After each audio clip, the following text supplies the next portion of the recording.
Hello my dear students, क्या हाल है। I hope आप सब बढ़िया होंगे।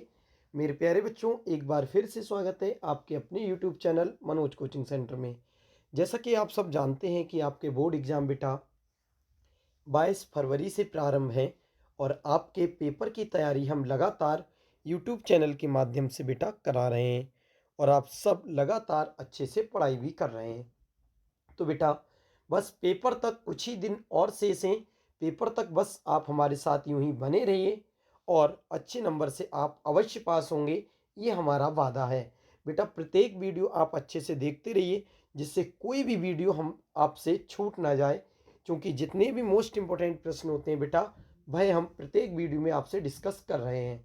तो चलिए मेरे प्यारे बच्चों, आज की वीडियो में हम देखेंगे कक्षा 10 के विषय हिंदी के मोस्ट इम्पोर्टेंट प्रश्न। कक्षा 10 विषय हिंदी के बेटा मोस्ट इम्पोर्टेंट प्रश्न जो बोर्ड एग्जाम में आने की प्रबल संभावना है। तो चलिए बिना देरी किए शुरू करते हैं आज की क्लास।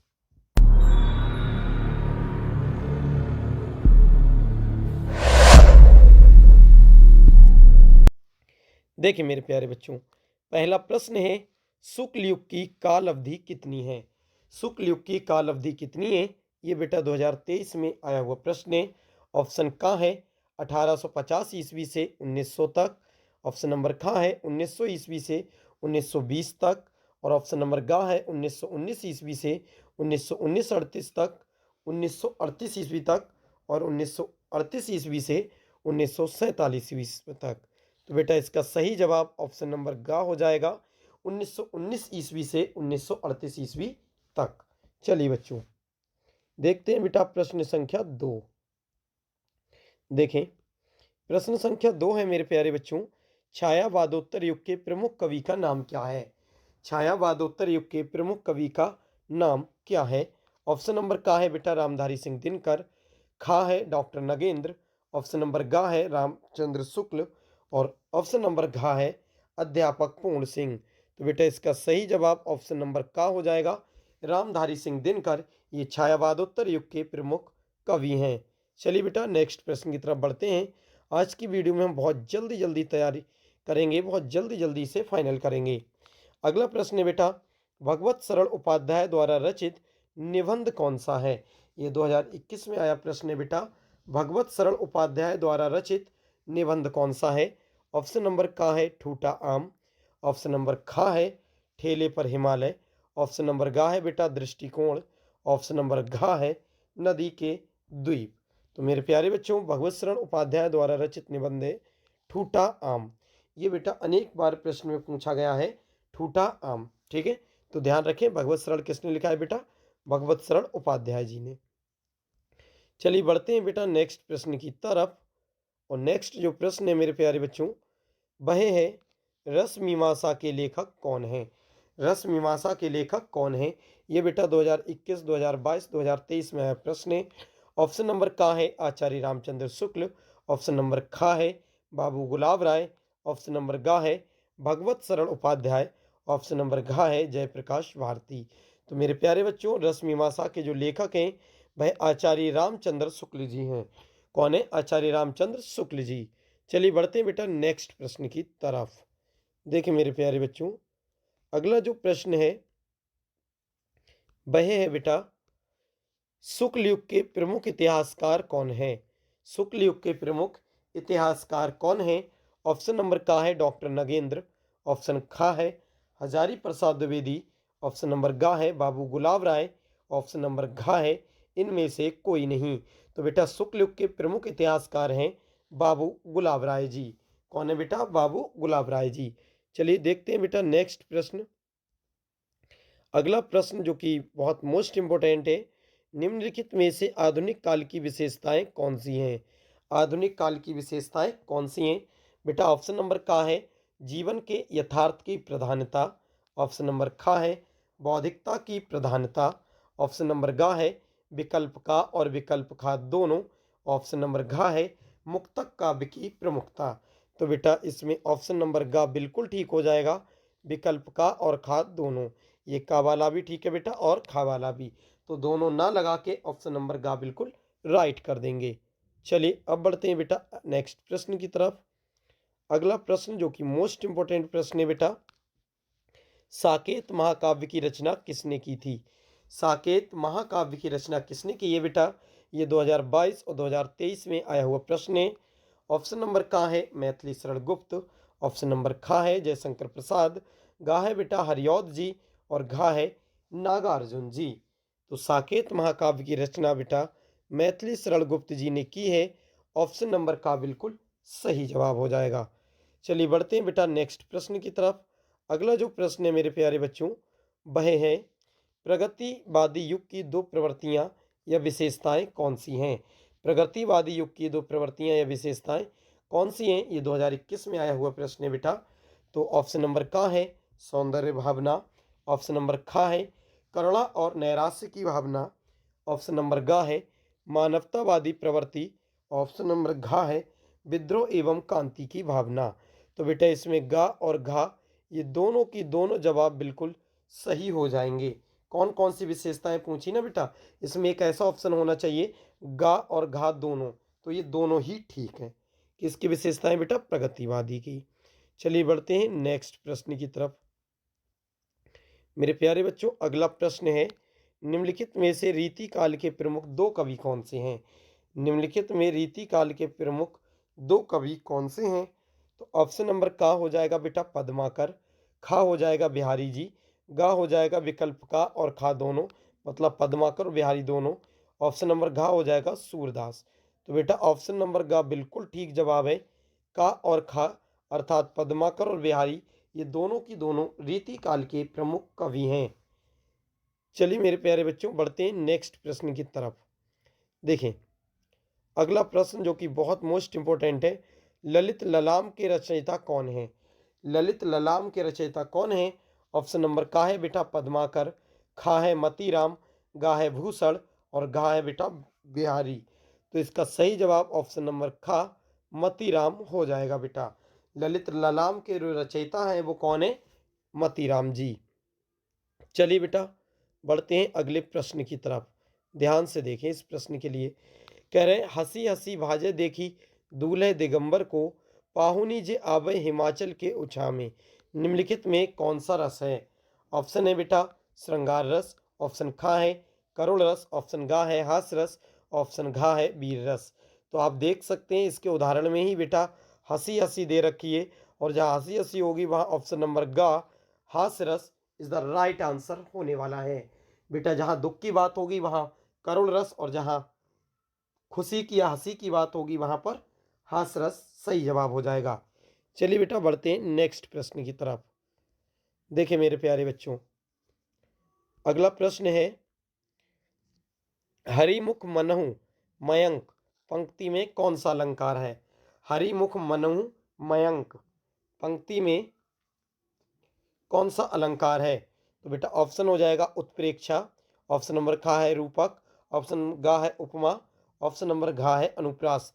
तो बेटा मैंने कहा था आपको जनऊ मनहु कुछ भी दिख जाए, तो इसमें मनहु दिख रहा है तो तुरंत कौन सा अलंकार हो जाएगा? उत्प्रेक्षा अलंकार। तो ऑप्शन नंबर का बिल्कुल राइट जवाब है बेटा। अगला प्रश्न है, पुलक प्रकट करती है धरती हरित तृणों के नोकों से, मानो झूम रहे तरुवी मंद पवन के झोंकों से। इन पंक्तियों में कौन सा अलंकार है? तो बेटा ऑप्शन नंबर का है उपमा, खा है श्लेष, गा है उत्प्रेक्षा, घा है रूपक। तो देखो जनऊ जनो मनु मानो मानो दिख रहा है, तो इसमें कौन सा हो जाएगा? तो ऑप्शन नंबर गा उत्प्रेक्षा अलंकार हो जाएगा बेटा। ठीक है अगला प्रश्न अगला है मेरे प्यारे बच्चों, चलिए अगले बढ़ते हैं, थोड़ा सा तब देखते हैं। देखो बेटा अगला प्रश्न है, रूपसी तेरा घन केस पास में कौन सा अलंकार है? रूपसी तेरा घन केस पास में कौन सा अलंकार है? ऑप्शन नंबर का है बेटा रूपक, ऑप्शन नंबर खा है श्लेष, गा है उपमा, घा है उत्प्रेक्षा। तो मेरे प्यारे बच्चों ऑप्शन नंबर का बिल्कुल राइट जवाब हो जाएगा, रूपसी तेरा घन केस पास। अगला प्रश्न है बच्चों पांचवा, अगला यही कहीं चौथा, यही कहीं पर बिखर गई है भग्न विजय माला सी। यहीं कहीं पर बिखर गई है भग्न विजय माला सी पंक्ति में अलंकार पहचान कर लिखिए। तो बेटा ऑप्शन नंबर का है भ्रांतिमान, ऑप्शन नंबर खा है मेरे प्यारे बच्चों उपमा, गा है रूपक, और घा है उत्प्रेक्षा। तो बेटा यही कहीं पर बिखर गई, इसमें उपमा अलंकार है। कौन सा अलंकार है बच्चों? उपमा अलंकार। चलिए बढ़ते हैं बेटा नेक्स्ट प्रश्न की तरफ, ध्यान से देखें। अगला बहुत ही अच्छा प्रश्न है बेटा। लिखकर लोहित लेख, डूब गया दिन मणि आहा, व्योम सिंधु सख देखी, तारक बुध बुध दे रहा। इन पंक्तियों के पहले और तीसरे चरण में मात्राएं कितनी है? पहले और तीसरे चरण में तो आप देख सकते हैं, यहाँ पर भी चोटी की मात्रा एक, इस पे भी एक, इन पर भी दोनों पे एक, इस पे ओ की मात्रा है दो, इस पे एक, इस पे एक, इस पे दो की, इस पे एक। तो बेटा एक, दो, तीन, चार, पाँच, छः, सात, आठ, नौ, 10, 11। पहले में कितनी है बेटा? 11। तो किस में पूछा है? पहले और तीसरे में। जब पहले में 11 है तो पहले और तीसरे में भी क्या होंगी? 11 ही 11 होंगी बेटा, ठीक है। ये 13 13 गलत है, 24 24 गलत है, 16 16 भी गलत है। 11 11 इज द राइट आंसर। चलिए बढ़ते हैं बेटा नेक्स्ट प्रश्न की तरफ, ध्यान से देखें। अगला प्रश्न है बच्चों, सुदर्शन शब्द में उपसर्ग क्या है? आप जानते हैं उपसर्ग अगले लगता है। तो सुदर्शन को अगर हम दो जगह तोड़ेंगे, संधि विच्छेद करेंगे, तो सुदर्शन को क्या तोड़ेंगे? सु प्लस दर्शन। तो सबसे पहले प्रत्यय अगले, उपसर्ग अगले होता है, तो अगले कौन निकला? सु। तो सु ही इसका उपसर्ग हो जाएगा। ऑप्शन नंबर खा बिल्कुल ठीक हो जाएगा, सु। इसमें ना तो निर है, ना तो सहृदय और ना आ है। क्या हो जाएगा बेटा? सु हो जाएगा। अगला प्रश्न है, परि उपसर्ग लगाकर शब्द बनाओ। परी जिसमें शुरू में आ जाए, देखो बेटा उपसर्ग लगते अगले, तो परी जिसमें आ जाए समझ लो वही जवाब बिल्कुल ठीक है। तो आप देख सकते हैं पहले में है पहले खा वाला देख लो, परामर्श, इसमें परी नहीं आ रहा है, ये गलत हो गया। फिर है पुरुषोत्तम, इसमें परी नहीं आ रहा है, गलत हो गया। फिर है परीक्षण, परीक्षण में बेटा देखो परी में बड़ी की मात्रा आ रही है, जबकि ये वाला जो परी है इसमें छोटी की आ रही है, तो ये भी गलत हो जाएगा। तो ऑप्शन नंबर का बिल्कुल ठीक हो जाएगा बेटा, परिपूर्ण। क्योंकि परिपूर्ण में आप देखें तो शुरू में क्या आ रहा है? परि आ रहा है, और यही क्या है? उपसर्ग बनने वाला है, ठीक है। तो बेटा परिपूर्ण में कौन सा परि लगा के कौन सा बना है शब्द? परिपूर्ण। चलिए बढ़ते हैं नेक्स्ट प्रश्न की तरफ। देखो बेटा सवाल अच्छा है, क्योंकि ये नया लगा है आपके सिलेबस में, तो इसे थोड़ा ज़्यादा ध्यान देना है। कह रहे हैं अर्थ के आधार पर वाक्य भाषा की लघुत्तम इकाई है। यहाँ से एक ऑब्जेक्टिव क्वेश्चन बन सकता है बेटा कि वाक्य भाषा की कैसी इकाई है? तो वाक्य भाषा की लघुत्तम इकाई है। अगले देखते हैं मेरे प्यारे बच्चों। हम वाक्यों द्वारा ही अपने मनोभावों या मंतव्य को प्रकट करते हैं। हम वाक्य के माध्यम से कैसा मनोभाव प्रकट कर रहे हैं, इसको वाक्य का अर्थ कहते हैं। और अर्थ की दृष्टि से वाक्य 8 प्रकार के होते हैं। अर्थ की दृष्टि से कितने प्रकार के होते हैं? 8 प्रकार के होते हैं मेरे प्यारे बच्चों, 8 प्रकार के। कौन कौन से? पहला है विधानवाचक, निषेधवाचक, नंबर 3 प्रश्नवाचक, नंबर 4 इच्छावाचक, नंबर 5 संदेहवाचक, नंबर 6 संकेतवाचक, नंबर 7 आज्ञावाचक, नंबर 8 विस्मयवाचक। तो बेटा 8 प्रकार के होते हैं आपके अर्थ के आधार पर वाक्य। तो चलिए एक एक करके जानते हैं अच्छे से बेटा, ठीक है, जरा ध्यान से समझेंगे। देखो बेटा सबसे पहले हेडिंग पढ़ा है, क्या हेडिंग है? विधानवाचक वाक्य। क्या होता है? जिन वाक्यों में क्रिया करने के अथवा होने की दशा का बोध कराने वाला सामान्य कथन हो। क्रिया करने की या क्रिया होने की दशा का बोध कराने वाला सामान्य कथन हो, उन्हें विधानवाचक वाक्य कहते हैं। उन्हें विधानवाचक वाक्य कहते हैं। जैसे सूर्य पूरब में निकलता है, इसमें भी कुछ काम हुआ है। गगन अभी सो रहा है, इसमें भी कुछ काम हुआ है। तो बेटा जिसमें कुछ काम हो तो उसे क्या होते हैं? विधानवाचक। चलिए अगले देखते हैं मेरे प्यारे बच्चों। अगला एक बहुत ही अच्छा सा है, क्या कह रहे हैं? कह रहे हैं निषेधवाचक वाक्य। दूसरा नंबर क्या है बेटा? निषेधवाचक वाक्य। जिन वाक्यों में क्रिया के ना होने या ना करने का बोध हो, उसे निषेध वाचक वाक्य कहते हैं। जिन वाक्यों में क्रिया के या तो ना होने का या तो ना करने का बोध हो, तो उसे क्या कहते हैं? निषेधवाचक, या फिर निषेध प्रकट किया जाता है, उन्हें निषेधवाचक या नकारात्मक वाक्य कहते हैं। निषेधवाचक भी कहेंगे, नकारात्मक भी कह सकते हैं। जैसे बुढ़िया चल नहीं सकती, तो इसमें देखो आप बेटा, इसमें नहीं आ रहा है, ठीक है। दूसरा, नदी में पानी नहीं आ रहा है, नदी में पानी नहीं आ रहा है, तो इसमें भी देखो नहीं है। तो ये बेटा जिसमें नहीं आ जाएंगे वो हो जाएंगे निषेधवाचक वाक्य। क्या हो जाएंगे? निषेधवाचक वाक्य। चलिए बढ़ते हैं बेटा प्रश्न संख्या 3 की तरफ। प्रश्नवाचक वाक्य में, किसमें? प्रश्नवाचक वाक्य में। जिन वाक्यों द्वारा प्रश्न किए जाने या पूछे जाने का बोध होता है उन्हें प्रश्नवाचक वाक्य कहते हैं। जिन वाक्यों द्वारा प्रश्न किए जाने या पूछे जाने का बोध हो उन्हें प्रश्नवाचक वाक्य कहते हैं। जैसे रवि रोज देर से क्यों आ रहे हो? तो देखो इसमें प्रश्नवाचक है नहीं है, क्योंकि इसमें क्या आ रहा है? क्यों आ रहा है ना? तो रवि रोज देर से क्यों आ रहे हो?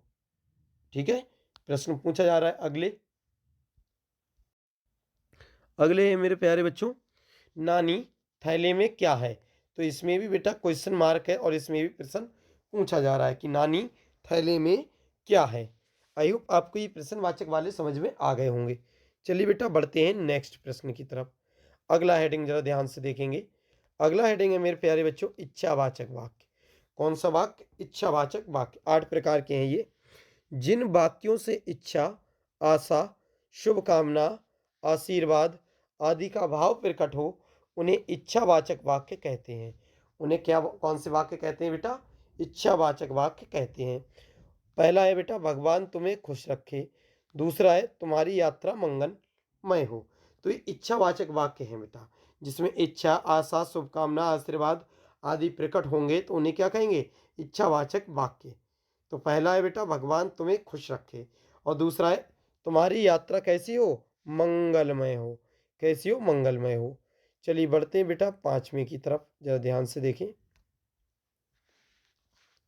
5वां है संदेहवाचक वाक्य। संदेहवाचक वाक्य, फिर क्या कह रहे हैं? जिन वाक्यों से संदेह या संभावना का भाव प्रकट हो उसे संदेहवाचक वाक्य कहते हैं। जिन वाक्यों से संदेह या संभावना का वाक्य प्रकट हो उन्हें संदेशवाचक वाक्य कहते हैं। अब इनके उदाहरण देख लो। शायद आज वर्षा हो। शायद है, पता नहीं है। शायद आज वर्षा हो, इस बात का पता नहीं है, शायद है। फिर क्या कह रहे हैं? शायद वह पेड़ पर ना चढ़ा जाए, या शायद वह पेड़ पर चढ़ ना पाए। शायद वह पेड़ पर चढ़ ना पाए, या शायद आज वर्षा हो रही हो। तो ये इंट्रोगेटिव है बेटा, ठीक है, सॉरी, संदेशवाचक, संदेहवाचक हैं। कौन से? संदेहवाचक। हो भी सकता है, नहीं भी हो सकता है। शायद आज वर्षा हो भी सकती है, नहीं भी हो सकती, तो ये संदेहवाचक है। ठीक है, शायद वह पेड़ पर चढ़ ना पाए, तो हो सकता है चढ़ भी जाए और हो सकता है पेड़ पर चढ़ भी ना पाए। ठीक है, तो ये संदेहवाचक है। अगला है बेटा संकेतवाचक विषय। कौन सा? संकेतवाचक वाक्य, विषय नहीं, वाक्य। संकेतवाचक वाक्य, जिन वाक्यों में एक क्रिया का होना दूसरी क्रिया पर निर्भर करता हो या जिनसे शर्त का बोध हो उन्हें संकेतवाचक कहते हैं। जिन क्रिया में एक क्रिया का होना दूसरी क्रिया पर निर्भर करता है तो उसकी शर्त का बोध है कि उन्हें संकेतवाचक कहते हैं। जैसे संकेतवाचक वाक्य कहते हैं, जैसे अगर तुम मेहनत करोगे तो अवश्य पास हो जाओगे। ये एक संकेत ही तो है कि अगर तुम मेहनत करोगे तो अवश्य पास हो जाओगे। दूसरा है वर्षा होती तो फसल अच्छी होती। वर्षा होती तो फसल अच्छी होती। ये हैं बेटा दो प्रश्न, ये उदाहरण किसके? संकेतवाचक वाक्य के। चलिए बढ़ते हैं बेटा आज्ञावाचक की तरफ। देखिए अच्छे से देख लेना इनके प्रश्नों के सभी के उत्तर। ठीक है बच्चों, सभी प्रश्नों के उत्तर, सभी वाक्यों के प्रकार अच्छे से देख लेना, क्योंकि पेपर में यहीं से बेटा प्रश्न बनने वाला है। ठीक है, देखें अगला है आज्ञावाचक वाक्य। जिन वाक्यों से आज्ञा, आदेश, अनुमति, अनुरोध या प्रार्थना का भाव प्रकट हो उन्हें आज्ञावाचक वाक्य कहते हैं। जिन वाक्यों से आज्ञा का, आदेश का, अनुमति का, अनुरोध का, प्रार्थना का भाव प्रकट हो उन्हें आज्ञावाचक वाक्य कहते हैं। जैसे कक्षा से बाहर जाओ। कक्षा से बाहर कोई टीचर कह देता है तो सब चले नहीं जाते हैं। कक्षा से बाहर जाओ, आप कल घर आइएगा। आप कल कहाँ आइएगा? घर आइएगा। ठीक है, चलिए अगले देखते हैं बेटा 8वां विस्मयवाचक। विस्मयवाचक वाक्य क्या है बेटा? विस्मयवाचक वाक्य, जिन वाक्यों से हर्ष, शोक, विस्मय, घृणा, भय आदि मनोभाव प्रकट हों। जिन वाक्यों से हर्ष, शोक, विस्मय, घृणा, भय आदि मनोभाव प्रकट हों उन्हें विस्मयवाचक वाक्य कहते हैं। उन्हें विस्मयवाचक वाक्य कहते हैं। क्या कहते हैं बेटा?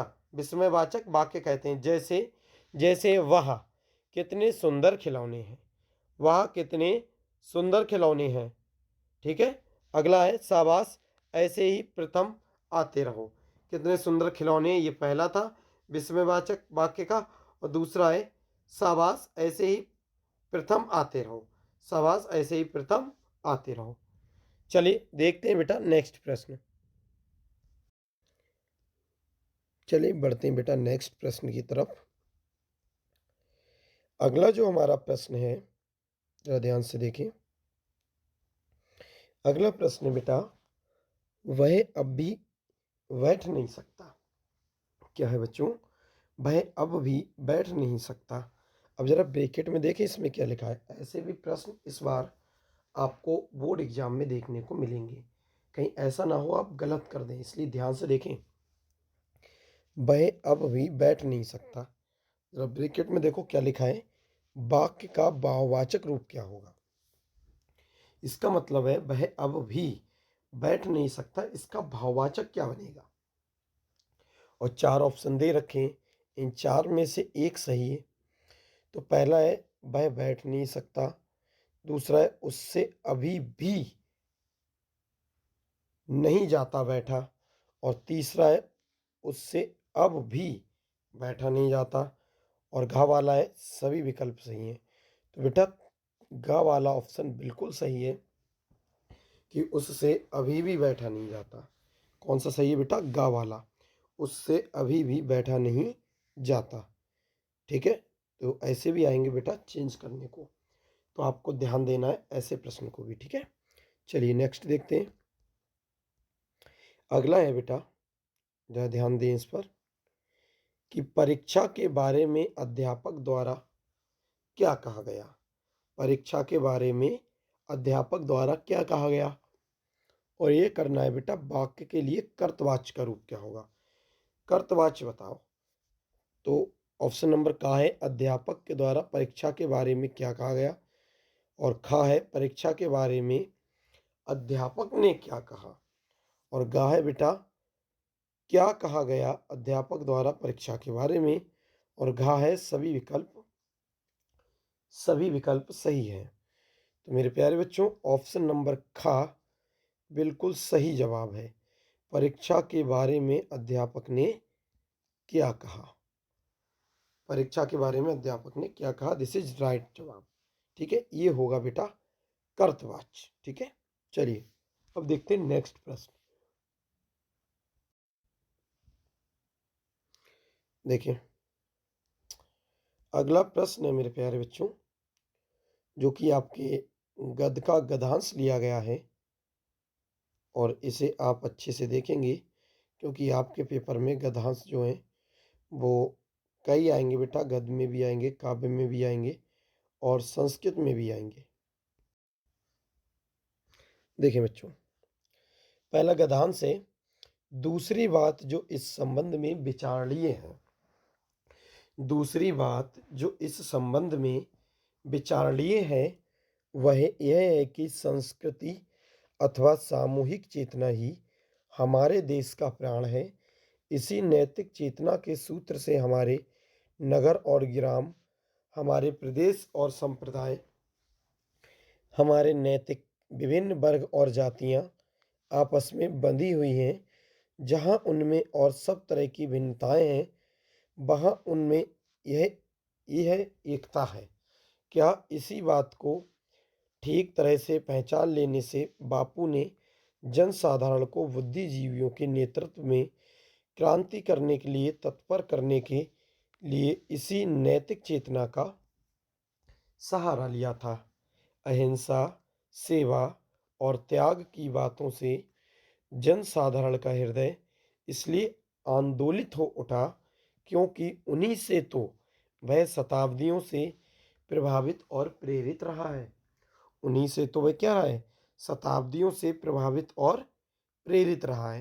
तो बेटा ये इतना बड़ा सा पैराग्राफ है, और इस गद्यांश से, क्योंकि ये गद्य का है, तो गद्यांश के नीचे जो 3 प्रश्न होते हैं उन्हें भी देख लेते हैं। देखिए बेटा, यह है वह प्रश्न जो इस गद्यांश के नीचे है। क्या है बेटा? आ नंबर का प्रस्तुत गद्यांश का संदर्भ अथवा पाठ तथा लेखक का नाम लिखिए। और मेरे प्यारे बच्चों, बा वाला प्रश्न है, गद्यांश के रेखांकित अंश की व्याख्या कीजिए। अर्थात जिसके नीचे रेखा खींचिए बेटा उसे की व्याख्या करना है। और सा वाले में बेटा इसमें 3 प्रश्न दे रखे हैं। जैसे पहला है, क्रांति के लिए बापू ने किसका सहारा लिया था? और दूसरा है मेरे प्यारे बच्चों, लेखक ने भारतीय संस्कृति की एकता और उसके बल का क्या महत्व बताया है?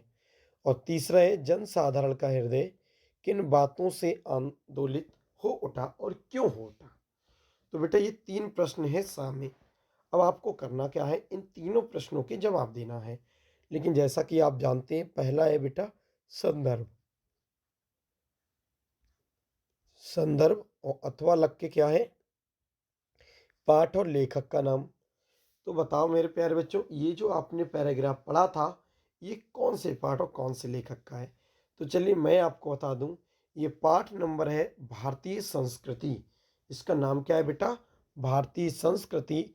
और लेखक हैं इसके डॉक्टर राजेंद्र प्रसाद जी। कौन है बेटा? पाठ का नाम है भारतीय संस्कृति और लेखक हैं डॉक्टर राजेंद्र प्रसाद। तो अब यहाँ पर आप समझिए, संदर्भ पूछा है तो आप उत्तर में क्या लिखेंगे कि प्रस्तुत गद्यांश हमारी पाठ्य पुस्तक हिंदी के गद्य खंड के भारतीय संस्कृति नामक पाठ से लिया गया है। ध्यान दें बेटा, मैं संदर्भ बता रहा हूँ कि प्रस्तुत गद्यांश हमारी पाठ्य पुस्तक हिंदी के गद्य खंड के भारतीय संस्कृति नामक पाठ से लिया गया है, जिसके लेखक डॉक्टर राजेंद्र प्रसाद जी हैं। जिसके लेखक डॉक्टर राजेंद्र प्रसाद जी हैं। ठीक है, ये तो बेटा संदर्भ हो जाएगा। और अगर आपको ये करना है पाठ और लेखक का नाम, तो पाठ का नाम लिखकर क्या लिख दोगे? भारतीय संस्कृति। और लेखक का नाम लिखकर डैश लगा क्या लिख दोगे बेटा? डॉक्टर राजेंद्र प्रसाद। अब दूसरा है गद्यांश के रेखांकित अंश की व्याख्या। तो बेटा रेखांकित अंश की व्याख्या देखते हैं। देखिए मेरे प्यारे बच्चों, ये है रेखांकित अंश की व्याख्या। हेडिंग डाला है बेटा वाले प्रश्न का उत्तर, रेखांकित अंश की व्याख्या। देखें, डॉक्टर राजेंद्र प्रसाद जी कहते हैं कि हमें सर्वप्रथम वैज्ञानिक और औद्योगिक विकास के अनुचित परिणामों को ध्यान में रखना चाहिए। विचार करने योग्य दूसरी बात यह है कि भारतीय संस्कृति अथवा भारतवासियों की संपूर्ण व एकीकृत चेतना शक्ति ही इस देश का जीवन है। इसके बिना देश का जीवन ही संभव नहीं है। क्या कह रहे हैं कि भारतवासियों की संपूर्ण व एकीकृत चेतना ही शक्ति ही इस देश का जीवन है। बेटा टोटल भारत के विषय में बताया गया है, इसीलिए ध्यान से समझना। और बिना इसके देश का जीवन संभव नहीं है। ऐसी चेतना, ऐसी चेतन शक्ति जो नैतिकता पर आश्रित है, से हमारे देश के सभी शहर, गांव, सभी प्रदेश, सभी धर्म और उनको मानने वाले विभिन्न संप्रदाय, ध्यान से देखना बेटा, इन संप्रदायों के विभिन्न वर्ग और इनसे संबद्ध जातियां आपस में बंधी हुई हैं। ठीक है, सर्वप्रथम वैज्ञानिक और औद्योगिक विकास के अनुचित परिणामों को ध्यान में रखना चाहिए। ये डॉक्टर राजेंद्र प्रसाद जी बताना चाह रहे हैं। चलिए अगले देखते हैं। बंधी हुई हैं जहां इनमें सभी तरह की विभिन्नताएं और विषमताएं फैली हुई हैं। बेटा सभी प्रकार की धर्म जाति सभी हैं, तो उनमें सभी प्रकार की क्या है, तरह तरह की विभिन्न विषमताएं वगैरह है।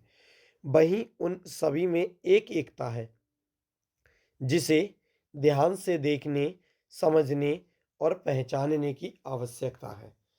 सभी धर्म में क्या एकता है कि वो सभी अपने भारतीय संस्कृति, अपना कल्चर, अपने धर्म पर सभी को एक दूसरे के समान समझना, ये सब सभी के धर्मों को बराबर समझना, ये भारतीय संस्कृति की बेटा पहचान है।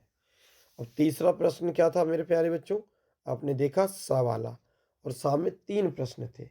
सा में कितने प्रश्न थे बेटा? 3। तो पहला क्या था? पहला था क्रांति के लिए बापू ने किसका सहारा लिया था? तो इसका जवाब देखें, क्रांति के लिए बापू ने सामान्य जनता को बुद्धिजीवियों के नेतृत्व में क्रांति करने के लिए तैयार किया था और गद्यांश के रेखांकित अंश में उल्लिखित नैतिक चेतना का सहारा लिया था। हमें तो इस पैराग्राफ से बताना है ना बेटा आंसर। तो बापू ने किसका सहारा लिया था? नैतिक चेतना का। किसका? नैतिक चेतना का। चलिए, सामने 3 प्रश्न थे बेटा। अब ये तो पहला था, नैतिक चेतना का सहारा लिया था। बाकी जो दूसरा प्रश्न था वो क्या था? दूसरा प्रश्न था, लेखक ने भारतीय संस्कृति की एकता और उसके बल का क्या महत्व बताया है? तो इसका उत्तर है, लेखक ने भारतीय संस्कृति की एकता और उसके बल का यह महत्व बताया है कि इसी के कारण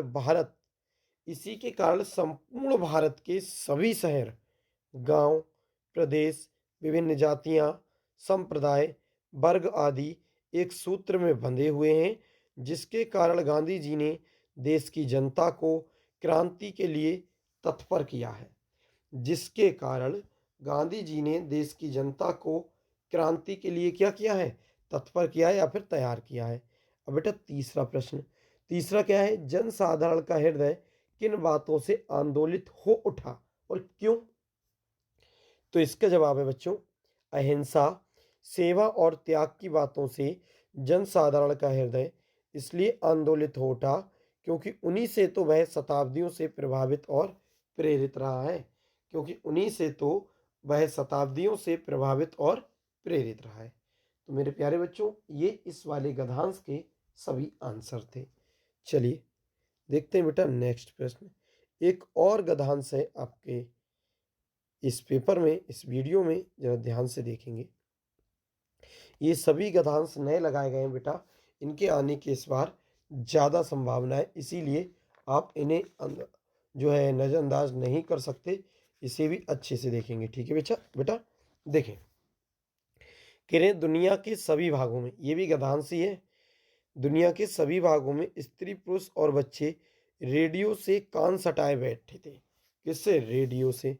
जिनके पास टेलीविज़न थे वे उसके पर्दे पर आंखें गड़ाए थे। मानवता के संपूर्ण इतिहास की सर्वाधिक रोमांचक घटना के एक क्षण के वे भागीदार बन रहे थे। उत्सुकता और कुतूहल के कारण अपने अस्तित्व से बिल्कुल बेखबर हो गए थे। बेटा एक ऐसा पैराग्राफ जिसे आप यही कहेंगे पढ़कर कि पता नहीं ये कहाँ से है। तो ऐसा भी आपको देखने को मिल सकता है जिसे पहचानना बहुत ही ज़्यादा मुश्किल हो। तो मैं आपको बता दूं मेरे प्यारे बच्चों, ये पाठ है पानी में चंदा और चांद पर आदमी, और इसके जो लेखक हैं वो श्री जयप्रकाश भारती जी हैं। ठीक है, तो चलिए इसके प्रश्न देख लेते हैं, 3 कौन कौन से हैं। पहला प्रश्न है बच्चों, उपयुक्त गद्यांश का संदर्भ लिखिए अथवा गद्यांश के पाठ और गद्यांश के पाठ और लेखक का नाम लिखिए। तो इनका संदर्भ क्या हो जाएगा बेटा? वही जो भी मैंने बताया था। प्रस्तुत गद्यांश हमारी पाठ्य पुस्तक हिंदी के गदखंड के पानी में चंदा और चांद पर आदमी नामक पाठ से लिया गया है, और इनके जो लेखक हैं वो कौन है बेटा? श्री जयप्रकाश भारती जी हैं। और यदि आपको ऐसा लिखना है गद्यांश के पाठ का नाम, तो आप लिखेंगे पाठ का नाम, ऐसे लिखेंगे बेटा पाठ का नाम, और फिर लिख देंगे जयप्रकाश भारती, और सॉरी पानी में चंदा और चांद पर आदमी, और लेखक का नाम क्या लिख देंगे? और बेटा लेखक का नाम लिखकर क्या लिख दोगे? लेखक का नाम तो हो जाएगा जयप्रकाश भारती जी। ठीक है, तो संदर्भ चाहो संदर्भ लिख देना, ऐसे लिखना चाहो ऐसे लिख देना बेटा। ठीक है, दोनों तरह से आपका आसानी से हो जाएगा। अगले देखते हैं मेरे प्यारे बच्चों, दूसरा प्रश्न, रेखांकित अंश की व्याख्या कीजिए, ये दूसरा है। तीसरा है बच्चों, रोमांचक घटना के भागीदार कौन बन रहे हैं। ठीक है, तो चलिए दूसरा प्रश्न देखते हैं। पहले का जवाब मैंने बता दिया, और आप लिखना चाहें तो देखो इसमें भी लिखा है, उत्तर इसमें भी दे रखा है। पहले का संदर्भ, प्रस्तुत गद्यावतरण हमारी पाठ्य पुस्तक हिंदी गद्यखंड के संकलित श्री जयप्रकाश भारती द्वारा लिखित पानी में चंदा और चांद पर आदमी नामक निबंध से अवतरित है। तो जैसे मैंने वो संदर्भ बताया था बेटा वैसे लिखना, क्योंकि हमेशा से आपने वैसा पढ़ा है ना, तो वो जल्दी याद है। या फिर आप ऐसे लिख सकते हैं, पाठ का नाम पानी में चंदा चांद पर आदमी, लेखक का नाम श्री जयप्रकाश भारती। ये सबसे सिंपल है। ठीक है, इससे मतलब है नहीं। अब अगला प्रश्न देख लेते हैं मेरे प्यारे बच्चों। बावाला, देखो, रेखांकित अंश की व्याख्या कीजिए। तो हेडिंग है रेखांकित अंश की व्याख्या। लेखक का कथन है या कहना चाहते हैं कि सबसे अधिक रोमांचकारी घटना, जैसे मनुष्य का चांद पर पहुंचना हुआ, को देखने और सुनने के लिए टीवी या रेडियो के पास बैठकर पूरी दुनिया के सभी व्यक्ति एक पल के लिए इसके हिस्सेदार बन रहे थे। क्या था बेटा? टीवी या रेडियो के पास बैठकर पूरी दुनिया के सभी व्यक्ति एक पल के लिए इसके हिस्सेदार बन रहे थे। जिज्ञासा और बेचैनी के कारण वे अपनी हस्ती से बिल्कुल अनजान हो गए थे। क्या कह रहे हैं बेटा जी कि जब मनुष्य चांद पर पहुंच रहा था, जरा ध्यान से समझे, जब मनुष्य चांद पर पहुंचना था या जा रहा था, तो उसे देखने और सुनने के लिए लोग रेडियो, टीवी, ठीक है, के पास बैठकर पूरी दुनिया की सभी व्यक्ति एक पल के लिए इसके हिस्सेदार बन रहे थे। क्योंकि सभी देख रहे थे ना कि अरे इंसान चांद पर जा रहा है, देखिए। तो जिसके पास रेडियो था वो रेडियो से सुन रहा था, जिसके पास टीवी थी वो टीवी में देख रहा था। तो सभी इसके क्या बन रहे थे? हिस्सेदार बन रहे थे। जिज्ञासा और बेचैनी के कारण वे अपनी हस्ती से बिल्कुल अनजान हो गए थे। इतनी जिज्ञासा थी कि अरे हम भी देखेंगे। ठीक है बच्चों, तो ये थी बेटा रेखांकित अंश की व्याख्या। अब सवाला जो प्रश्न था, रोमांचक घटना के भागीदार कौन बन रहे थे? तो इसका उत्तर है दुनिया के सभी भागों के स्त्री पुरुष और बच्चे रोमांचक घटना के भागीदार बन रहे थे। दुनिया के सभी भागों के स्त्री पुरुष और बच्चे रोमांचक घटना के क्या बनने थे? भागीदार बनने थे। ठीक है बेटा, चलिए, ये था हमारा गद्यांश। बढ़ते हैं नेक्स्ट। ये है मेरे प्यारे बच्चों हमारा पदांश। पदांश जो कि पद में होता है, और सेम इसके नीचे भी 5 प्रश्न आने वाले हैं मेरे प्यारे बच्चों। देखें, 3 प्रश्न, ठीक है। प्रैक्टिस के लिए चाहे कितनी भी दे दी जाए, लेकिन पेपर में आपके सिर्फ कितने प्रश्न आएंगे बच्चों? 3 प्रश्न आएंगे। ठीक है, जैसे ऊधो मोही ब्रज बिसरत नाही, वृंदावन गोकुल बन उपवन, शगन कुंज की छाही, प्रात समय माता जसमती, अरुनंद देखी सुख पावत, माखन रोटी दयो सजायो, अतिहित साथ खबावत, गोपी ग्वाल बाल संग खेलत, सब दिन हसत सिरात, सूरदास धन धन ब्रजवासी, जिन्हों हित जनुतात। अब आप देखें, ये एक बढ़िया सा जो हमारा पदांश दे रखा है बेटा। क्या दे रखा है? पदांश दे रखा है। और ये 2017, 2020, 2022 और 2023 4 साल आया है। तो बेटा अगर आपको ये नहीं पता हो कौन से पाठ का है, तो जो था चरण कमल बंदो हरिराई। लेखक कौन है बेटा? कवि कौन है? सूरदास जी। कौन है? सूरदास जी। और ये पद नामक कविता से लिया गया है। आपको हम बता दें, सूरदास ने एक लिखी थी सूरसागर, एक ग्रंथ था उनका सूरसागर। और सूरसागर में ही पद नाम का जो चैप्टर था, पद शीर्षक जो था, वहां से इसे लिया गया है। ठीक है, तो इसके प्रश्न देख लेते हैं ध्यान से। इसमें बेटा 5 दे रखे हैं, तो अभी तो आपको फिलहाल 5 के जवाब देना ही देना है, जबकि पेपर में आपको 5 देखने को नहीं मिलेंगे। ठीक है, प्रस्तुत पदांश की ससंदर्भ हिंदी में व्याख्या कीजिए तथा काव्य सौंदर्य भी स्पष्ट कीजिए। काफी चीज पूछ रहे हैं बेटा, ससंदर्भ, संदर्भ भी लिखना है, व्याख्या भी करना है, और काव्य सौंदर्य भी। ठीक है, तो आपको मैं बता दूं, संदर्भ इसका वही हो जाएगा बेटा कि प्रस्तुत पद या प्रस्तुत जो है पदांश हमारी पाठ्य पुस्तक हिंदी के काव्य खंड के या पद खंड के जो है पद नामक शीर्षक से लिया गया है। इसके कवि सूरदास जी हैं। ये तो हो गया संदर्भ आपका। दूसरा है बेटा, श्री कृष्ण किसके ध्यान में खोकर रह गए थे? ये दूसरा प्रश्न है मेरे प्यारे बच्चों। और तीसरा है, वृंदावन गोकुल वन उपवन, शगन कुंज की चाही का आशय स्पष्ट कीजिए। और चौथा है, उपयुक्त पद में जातु तात किसे कहा गया है? जदु तात। और पांचवा है, उपयुक्त पंक्तियों में किस समय का वर्णन है? तो मेरे प्यारे बच्चों, ये 5 प्रश्न हैं जिनका जवाब आपको बहुत अच्छी तरह से आना चाहिए। तो चलिए देखते हैं, ध्यान रखें पांचों बेटा। ठीक है, ये देखें। तो सबसे पहले मैं आपको बता दूं, मैंने जो संदर्भ आपको बता ही दिया था, पहले प्रश्न में संदर्भ मैंने आपको बता दिया था, लेकिन उसमें क्या था? प्रस्तुत पदांश की ससंदर्भ हिंदी में व्याख्या कीजिए तथा काव्य सौंदर्य लिखिए। तो मेरे प्यारे बच्चों, संदर्भ मैंने बता दिया था कि प्रस्तुत पदांश हमारी पाठ्य पुस्तक हिंदी के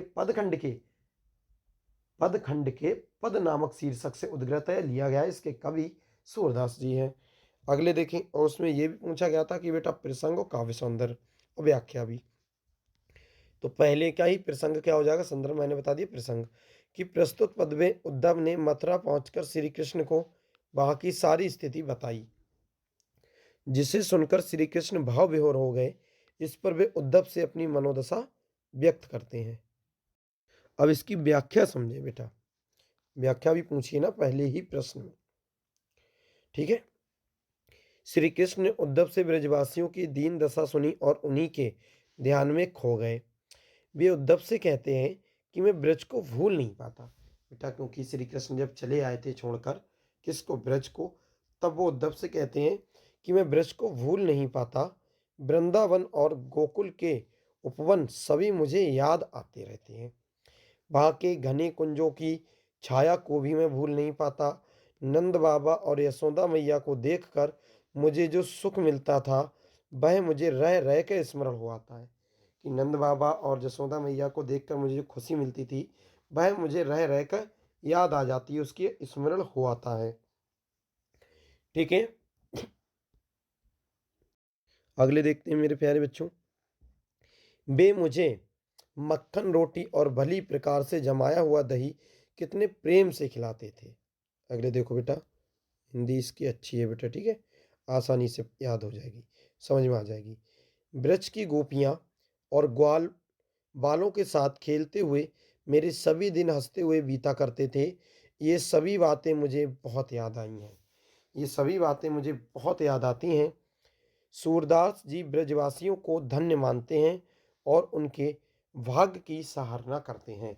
सूरदास जी ब्रजवासियों को धन्य मानते हैं और उनके भाग्य की सराहना करते हैं, क्योंकि श्री कृष्ण को उनके हित की चिंता है और श्री कृष्ण इन ब्रजवासियों के प्रति क्षण ध्यान करते हैं।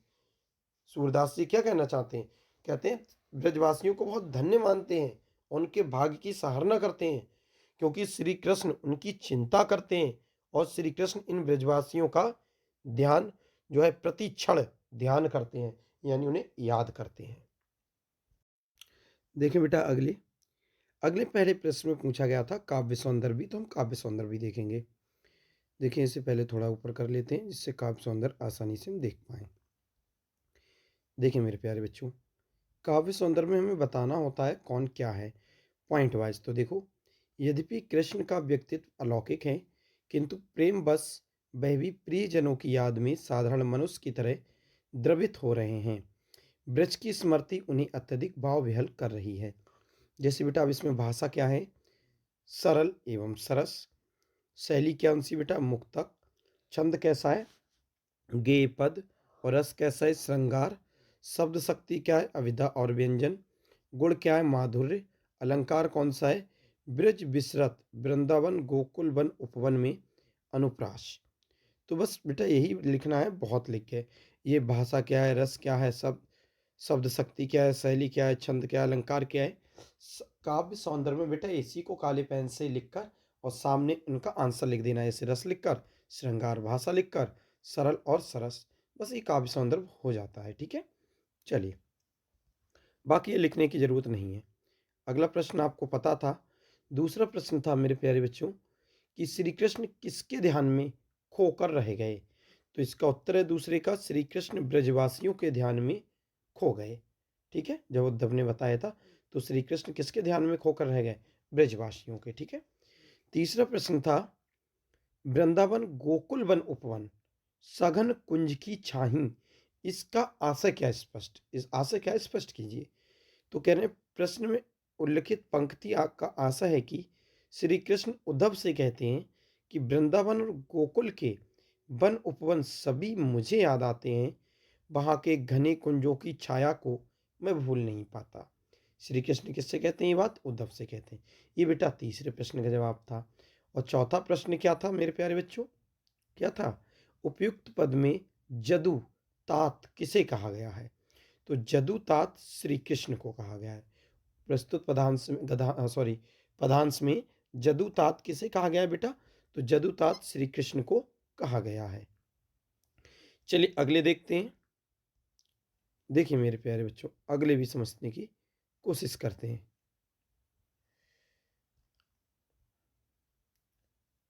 अच्छा, पांचवा प्रश्न का जवाब रह गया ना शायद। पांचवा प्रश्न क्या था? उपयुक्त पंक्ति में किस समय का वर्णन है? तो चलो मैं इसका उत्तर ऐसे ही बता देता हूं बेटा। उपयुक्त पंक्ति में किस समय का वर्णन है? तो मेरे प्यारे बच्चों, इसका उत्तर हो जाएगा श्री कृष्ण के जीवन के आरंभ। लिख लो, श्री कृष्ण के जीवन के आरंभ का जो समय वृंदावन और गोकुल में बीता, उसी का वर्णन उपयुक्त पंक्तियों में किया गया है। कहाँ कहाँ के? आरंभ का जो समय वृंदावन और गोकुल में बीता, उसी का वर्णन उपयुक्त पंक्तियों में किया गया है। और उसी समय का ध्यान करते हुए श्री कृष्ण उद्धव से अपनी मनोदशा व्यक्त कर रहे हैं। ठीक है बेटा, उसका ही ये पांचवें प्रश्न का जवाब हो जाएगा। चलिए अब देखते हैं नेक्स्ट। देखिए अगला पदांश दे रखा है बेटा एक, जो कि मोस्ट इंपॉर्टेंट है इस बार भी। क्या है? रूपसी तेरा घन केश पास, श्यामल श्यामल कोमल कोमल, लहराता सुरभि केश पास, नव गंगा की रजत धार में। किसमें बेटा? नव गंगा की रजत धार में धो आई क्या इन्हें रात। नव गंगा की रजत धार में धो आई क्या इन्हें रात। फिर अगले, कंपित है तेरे सजल अंग। क्या है बेटा? कंपित है तेरे सजल अंग, सेहरा सा तन है सद्य स्नात, भीगी अलकों के छोरों से चूती बूंदे कर विविध लास, रूपसी तेरा घन केश पास। तो बेटा ये एक अजीब पदांश है। आप लोग क्या काम करते हैं, अपने चैप्टर में स्टार्टिंग के पैराग्राफ, स्टार्टिंग के चैप्टरों को अच्छे से पढ़ लेते हैं, तो वो तुरंत पता चल जाता है कि चरण कमल बंदोहरी राय किसका है, कि क्या ये अगले से लिए गए हैं बेटा। तो ये कुछ ज़्यादा इम्पोर्टेंट है। अब ये आपको मैं बता दूं, रूपसी तेरा घन केस पास, ये आपके ही हिंदी का है और हिंदी में पद भाग का ही है। लेकिन क्या आपने अगर अच्छे से पढ़ा होगा तब तो ठीक है, वरना पहचानना थोड़ा मुश्किल है। बेटा इस पद का नाम है, इस कविता का नाम है वर्षा सुंदरी के प्रति, और जो महादेवी वर्मा जी ने लिखी है। क्या है बेटा? इस कविता का नाम वर्षा सुंदरी के प्रति, और इसकी लेखिका कौन है, कवित्री कौन है? तो वो है महादेवी वर्मा जी। समझ में आए? ठीक, तो इसके प्रश्न देख लेते हैं। देखो बेटा, 4 प्रश्न दिए हैं इन्होंने इसके नीचे, जबकि आपको पेपर में 3 ही मिलेंगे। प्रस्तुत पदांश की ससंदर्भ हिंदी में व्याख्या कीजिए तथा काव्य सौंदर्य भी लिखिए। दूसरा है मेरे प्यारे बच्चों, कवित्री महादेवी वर्मा ने बादलों को किसके तुल्य कहा है?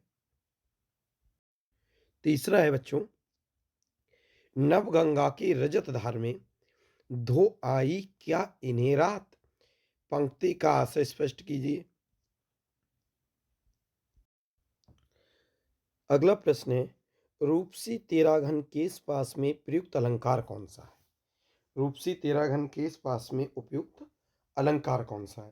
तो मेरे प्यारे बच्चों, ये 4 प्रश्न हैं इस पदांश के। चलो चारों का आंसर 1 बाय 1 देखते हैं। देखिए सबसे पहले हम देखेंगे संदर्भ। पहला प्रश्न में संदर्भ, तो प्रस्तुत काव्य की पंक्तियां महादेवी वर्मा द्वारा रचित नीरजा नामक ग्रंथ से हमारी पाठ्य पुस्तक हिंदी के काव्य खंड में संकलित वर्षा सुंदरी के प्रति शीर्षक कविता से अवतरित है। किससे बेटा?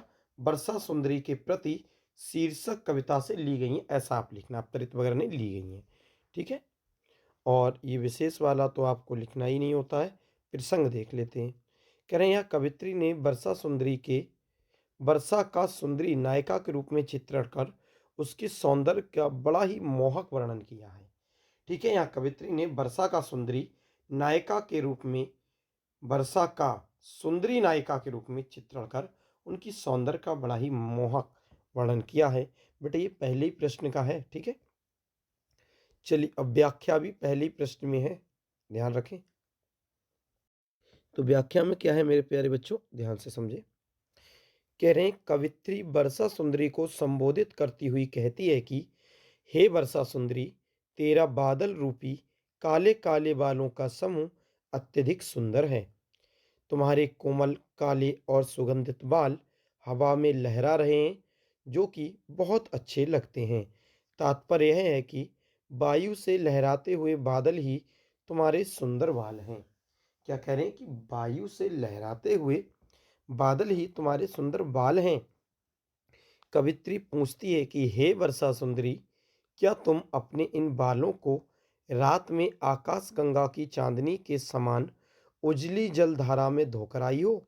क्योंकि तुम्हारे संपूर्ण अंग जल में भीगे होने के कारण शीत से कांप रहे हैं।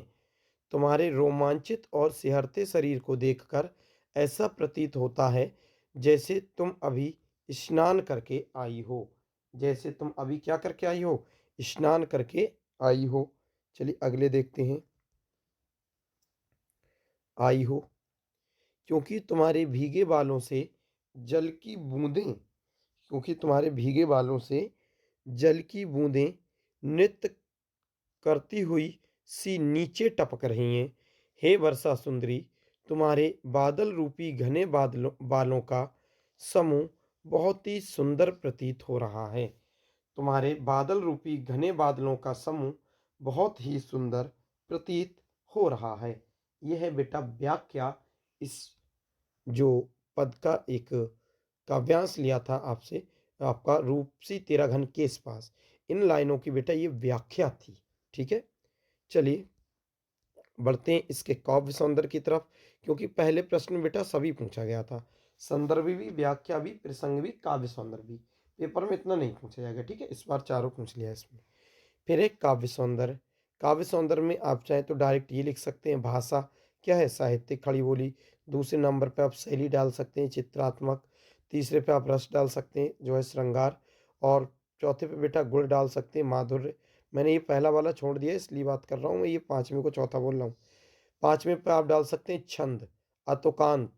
फिर छठे पे आप डाल सकते हैं अलंकार, श्यामल कोमल कमल में पुनरुक्ति प्रकाश, और वर्षा सुंदरी के प्रति चित्रण करने पर मानवीकरण तथा अनुप्रास। तो अगर आपने इतने भी पॉइंट लिख दिए, अगर ये पहला ना भी लिखा, तब भी आपको अच्छे नंबर मिल जाएंगे बेटा, ठीक है। चलिए देखते हैं अगला प्रश्न। तो ये तो बेटा आपका जो है पहला प्रश्न का जवाब हो गया। दूसरा प्रश्न क्या था उसे भी जान लेते हैं। तो बेटा दूसरा प्रश्न जो था, कवित्री महादेवी वर्मा ने बादलों को किसके तुल्य कहा है? तो जरा देख लेते हैं। कवित्री महादेवी वर्मा ने, कवि मत लिखना, कवित्री हैं, लेडीज हैं, ठीक है बेटा। कवित्री महादेवी वर्मा ने बादलों को वर्षा सुंदरी के काले बालों के समूह के तुल्य कहा है। किसके बेटा? काले बालों के समूह के तुल्य कहा है। चलिए अब देखते हैं तीसरा और चौथा आंसर। तीसरा प्रश्न क्या कहा था? नव गंगा की रजत धार में धो आई क्या इन्हें रात? इस पंक्ति का आशय बताओ। तो प्रश्न में उल्लिखित पंक्तियों का आशय इस प्रकार है कि कवित्री वर्षा सुंदरी से पूछती है, क्या तुम इन बालों को रात्रि में आकाश गंगा की चांदनी के समान श्वेत धारा में धोकर आई हो? ये है बेटा, क्या तुम इन बालों को रात्रि में आकाश गंगा की चांदनी के श्वेत प्रकाश में धोकर आई हो? धोकर आई हो। और अगला प्रश्न था बेटा चौथा, रूपसी तेरा घन केस पास में अलंकार कौन सा है? तो प्रश्न में उल्लिखित काव्य पंक्ति में रूपक अलंकार है। कौन सा है बेटा? रूपक अलंकार है। तो ये थे मेरे प्यारे बच्चों इस पैराग्राफ के नीचे चार जो प्रश्न थे, उन चारों प्रश्न के जवाब। बढ़ते हैं अगले। देखो बेटा, अब आ गया जीवन परिचय आचार्य रामचंद्र शुक्ल जी का। आई होप आपको ये याद होगा पहले से ही, और ये इतने वर्ष आया हुआ है क्योंकि ये मोस्ट इंपॉर्टेंट है बेटा, ठीक है। तो आप जानते हैं हम जो हेडिंग डालते हैं उन हेडिंग में लिखते हैं, तो जल्दी से इसे भी हम समझ लेते हैं। कह रहे हैं हिंदी की प्रतिभा संपन्न मूर्धन्य समीक्षक एवं युग प्रवर्तक साहित्यकार आचार्य रामचंद्र शुक्ल का जन्म सन 1884 ईस्वी में बस्ती जिले के अगोना नामक ग्राम में एक संभ्रांत परिवार में हुआ था। आप इस जीवन परिचय में से बेटा मेन लाइनें जो आपको अच्छे लगे पॉइंट वो उठाकर लिख सकते हैं, ठीक है। इनके पिता चंद्रवली शुक्ल मिर्जापुर के कानूनगो थे या कानून के अधिकारी थे। इनकी आत्म माता अत्यंत विदुषी और धार्मिक महिला थीं। इनकी प्रारंभिक शिक्षा और दीक्षा अपने पिता के पास जिले की राठ तहसील में हुई थी और इन्होंने मिशन स्कूल से 10वीं की परीक्षा उत्तीर्ण की थी। गणित में कमजोर होने के कारण ही आगे नहीं पढ़ सके। बेटा ये आपको याद है, इसीलिए मैं थोड़ा जल्दी जल्दी पढ़ा देता हूँ, ठीक है। गणित में कमजोर होने के कारण ही अगले नहीं पढ़ सके। अगले देखते हैं बेटा। इन्होंने एफए या इंटरमीडिएट की शिक्षा इलाहाबाद से की थी, किंतु परीक्षा से ही पूर्व इनका विद्यालय छूट गया। इसके पश्चात इन्होंने मिर्जापुर के न्यायालय में नौकरी आरंभ कर दी। यह नौकरी इनके स्वभाव के अनुकूल नहीं थी, अतः यह मिर्जापुर के मिशन स्कूल में चित्रकला के अध्यापक हो गए। अध्यापन का कार्य करते हुए इन्होंने अनेक कहानियां, कविता, निबंध, नाटक आदि की रचना की। इनकी विद्वता से प्रभावित होकर इन्हें हिंदी शब्द साकर के संपादन कार्य में सहयोग लिया। श्याम सुंदर दास जी द्वारा काशी नगरी प्रचारणी सभा में ससम्मान बुलाया गया। इन्होंने 19 वर्ष तक काशी नगरी प्रचारणी पत्रिका का संपादन भी किया। बेटा ये आपको याद है पहले से, इसीलिए मैं थोड़ा जल्दी जल्दी पढ़ा दे रहा हूँ, आप बस इसे रिवीजन कर लें, ठीक है। संपादन किया किसने? 19 वर्ष तक काशी नगरी प्रचारणी पत्रिका का संपादन भी किया। अगले देखते हैं मेरे प्यारे बच्चों। फिर कह रहे हैं कुछ समय पश्चात इनकी नियुक्ति काशी हिंदू विश्वविद्यालय में हिंदी विभाग के प्रधानाध्यापक के रूप में हो गई और श्याम सुंदर दास जी के अवकाश प्राप्त करने के बाद ये हिंदी विभाग के अध्यक्ष भी हो गए। जब श्याम सुंदर दास जी ने अवकाश प्राप्त कर लिया तो ये हिंदी विभाग के अध्यक्ष हो गए। स्वाभिमानी और गंभीर प्रकृति का हिंदी का यह दिग्गज साहित्यकार, ध्यान रखें आचार्य रामचंद्र शुक्ल साहित्यकार हैं, दिग्गज साहित्यकार सन 1941 ईस्वी में स्वर्गवासी हो गया।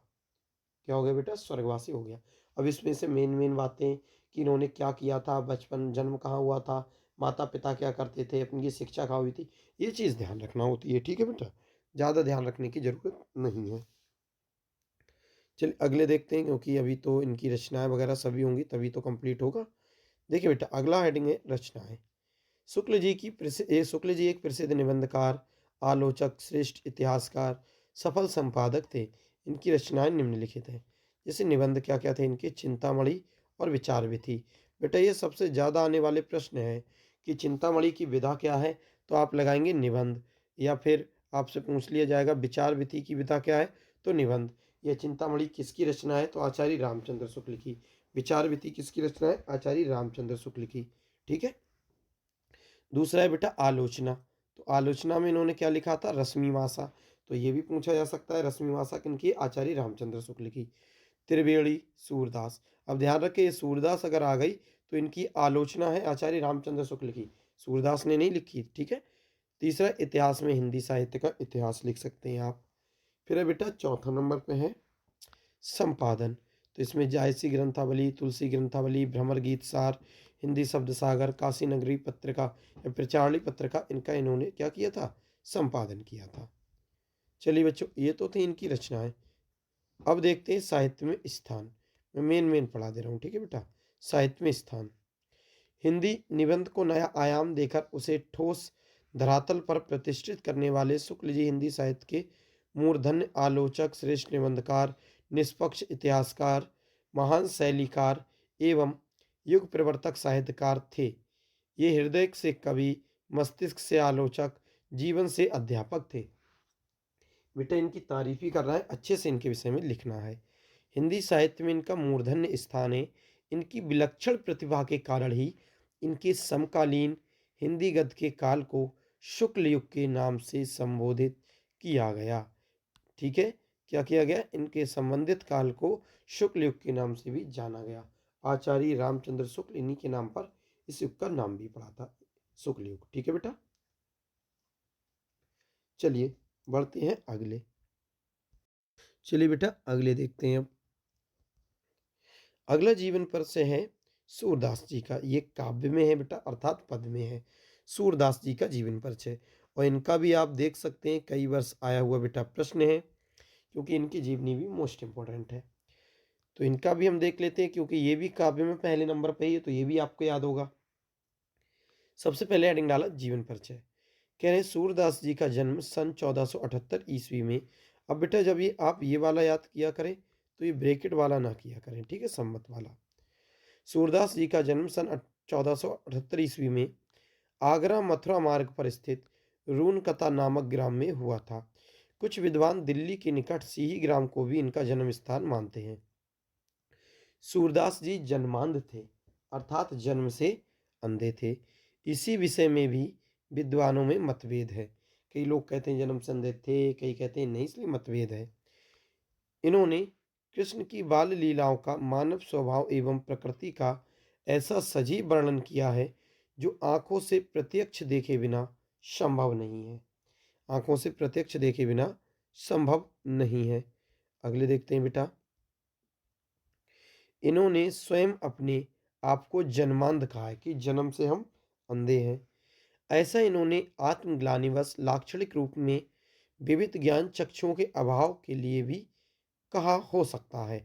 पता किसी को नहीं बेटा, हो सकता है ये जन्मांध थे या नहीं थे। सूरदास की रुचि बचपन से ही भगवत शक्ति के गायन में थी।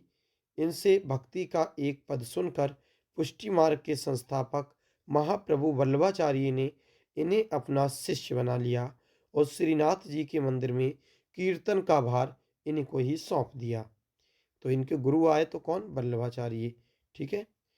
श्री वल्लभाचार्य के पुत्र विट्ठल श्री वल्लभाचार्य के पुत्र विट्ठल नाथ ने अष्टछाप नाम से 8 कृष्ण भक्त कवियों का जो संगठन किया था। सूरदास जी इनके सर्वश्रेष्ठ कवि थे, ठीक है। जो वल्लभाचार्य थे इनके पुत्र थे विट्ठलनाथ। उन्होंने अष्टछाप नाम से 8 कवियों की लिस्ट बनाई थी।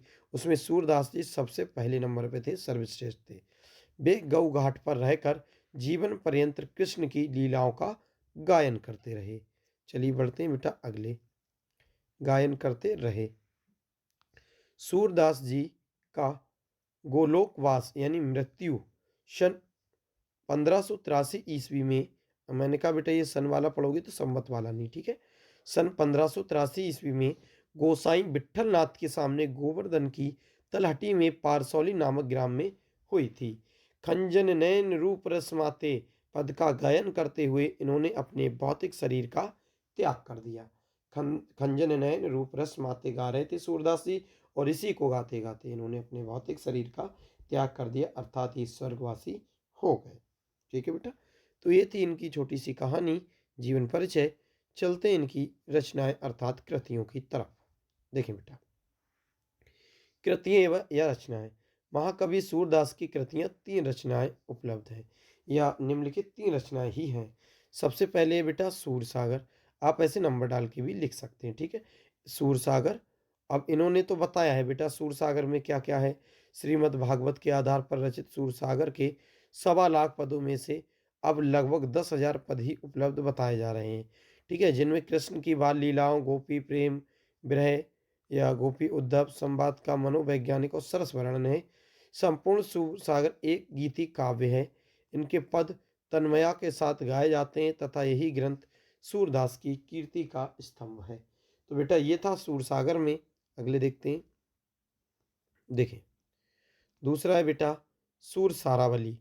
इसमें 1107 पद हैं। यह सूरसागर का सार भाग है। अब देखते हैं बेटा तीसरा साहित्य लहरी।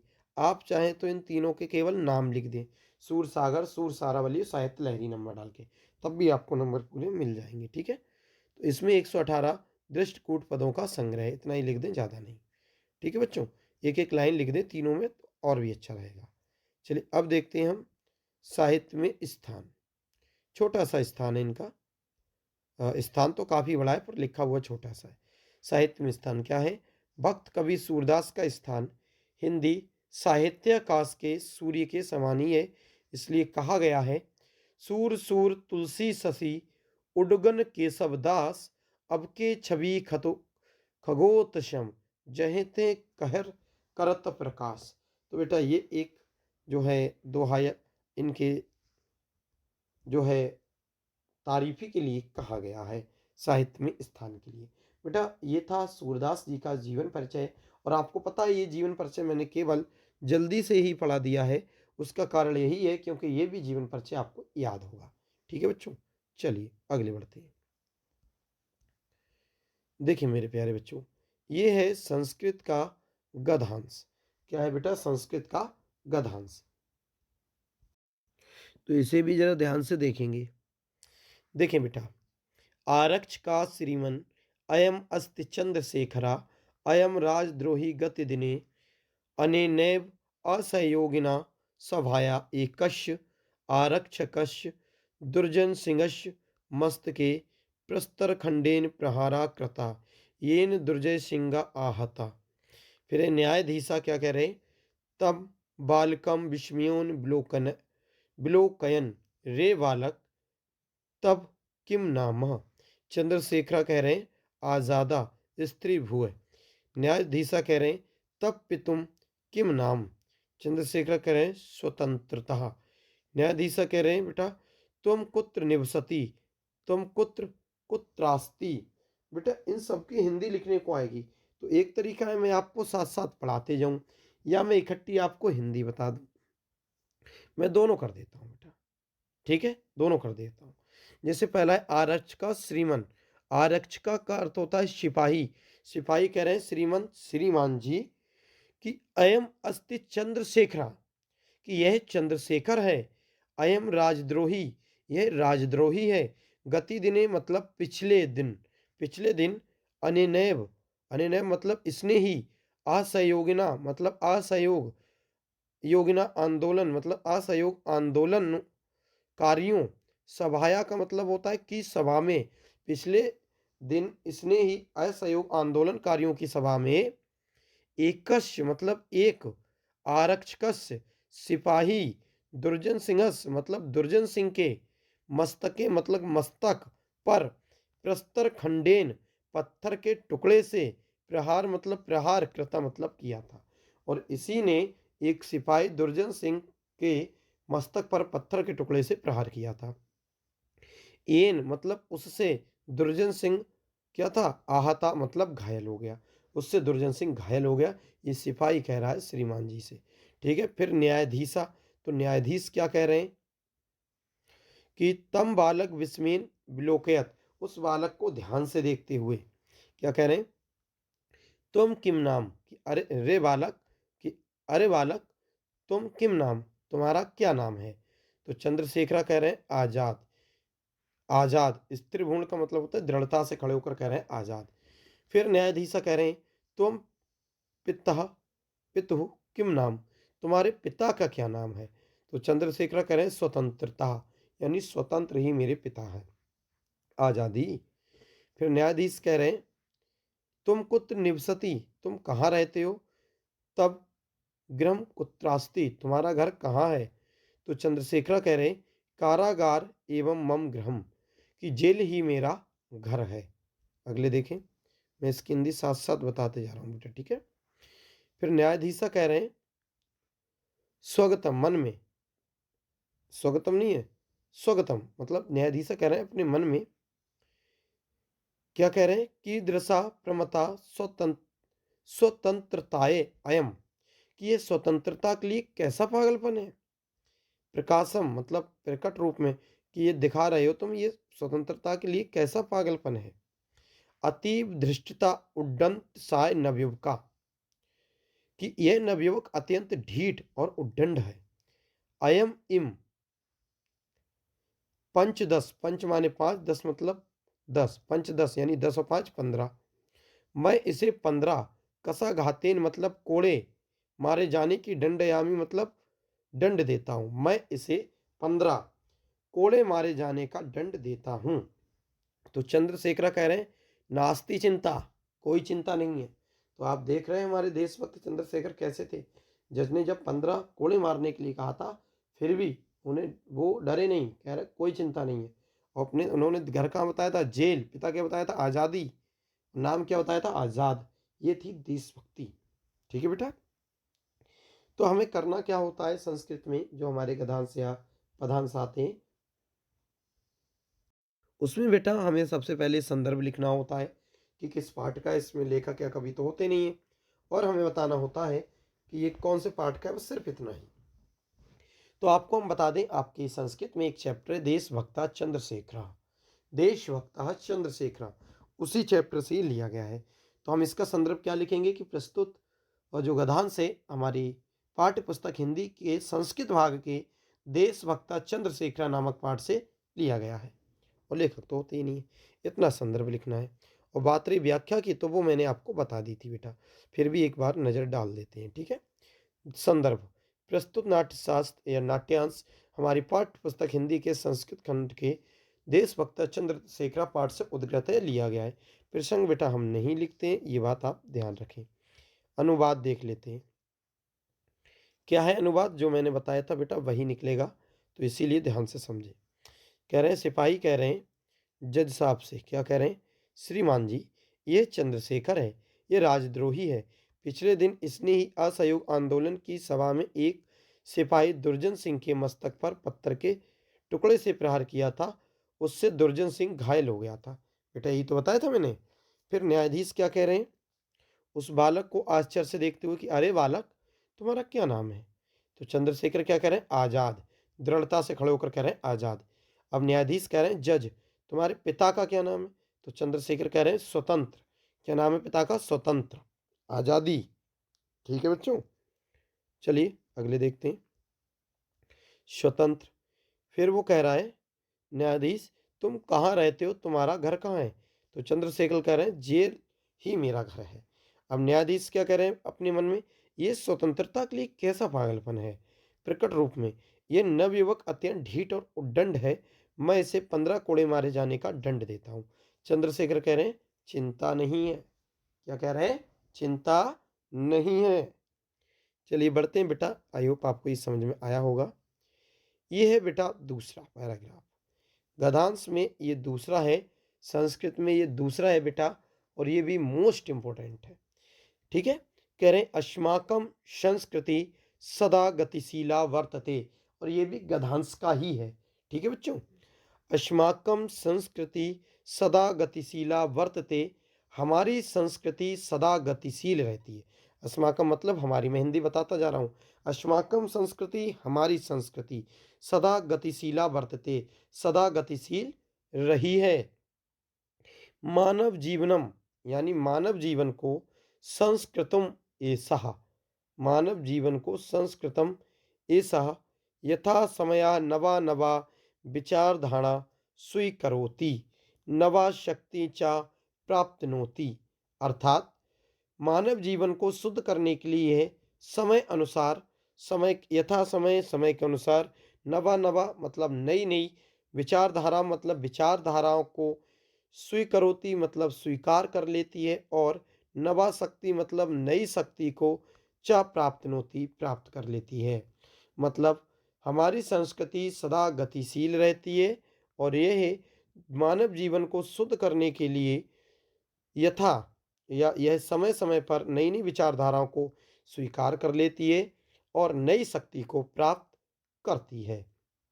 अगले देखें, अत्र दुराग्रह नास्ति, अत्र दुराग्रह नास्ति, अत्र मतलब इसमें, दुराग्रह मतलब दुराग्रह नहीं है इसमें, नास्ति मतलब नहीं है, इसमें दुराग्रह नहीं है, जो यत युक्ति युक्तम कल्याणकारी च तदत्र सहर्ष गृहीतम भवति।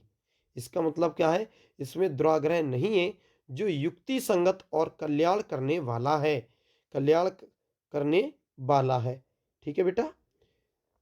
वह इसमें हर्ष सहित ग्रहण किया है, वह इसमें सहर्ष मतलब चा तदत्र, वह इसमें सहर्ष मतलब हर्ष सहित या खुशी से ग्रहित मतलब ग्रहित भवती ग्रहण किया है, ठीक है, हर्ष सहित ग्रहण किया है या किया जाता है। एतस्य मतलब इसकी, गतिशीलता का रहस्य मतलब रहस्य, इसका गतिशीलता का रहस्य, मानव जीवनस्य मानव जीवन में सदा शाश्वत मूल्यों निहितम, सदा रहने वाले मूल्यों में स्थित है। तद मतलब जैसे, यथा सदस्य प्रतिष्ठा, जैसे सत्य का सम्मान, सर्वभूतेषु समभावा, सभी प्राणियों में समान भाव, विचारेषु औदार्यम, और विचारों में उदारता, आचारे दृढ़ता चेती, और आचरण में दृढ़ता। तो बेटा इसमें बताया गया है, ये जो गद्यांश है वो बेटा हमारे भारतीय संस्कृति पाठ से लिया गया है। किससे लिया गया है मेरे प्यारे बच्चों? भारतीय संस्कृति से। तो इसका संदर्भ आप क्या लिखेंगे कि प्रस्तुत गद्यांश हमारी पाठ्य पुस्तक हिंदी के संस्कृत खंड के भारतीय संस्कृति नामक पाठ से लिया गया है। और हिंदी अनुवाद मैंने आपको बता ही दिया, फिर भी नीचे दे रखा है, आप इसे भी पढ़ सकते हैं। प्रसंग आपको लिखना नहीं है, ठीक है, तो अनुवाद देख सकते हैं। संदर्भ मैंने बता ही दिया कि प्रस्तुत गद्यांश हमारी पाठ्य पुस्तक हिंदी के संस्कृत खंड के भारतीय संस्कृति नामक पाठ से लिया गया है। ठीक है, रचयिता तो होते नहीं, लेखक तो होते नहीं, अनुवाद देखिए। हमारी संस्कृति सदा गतिशील रही है।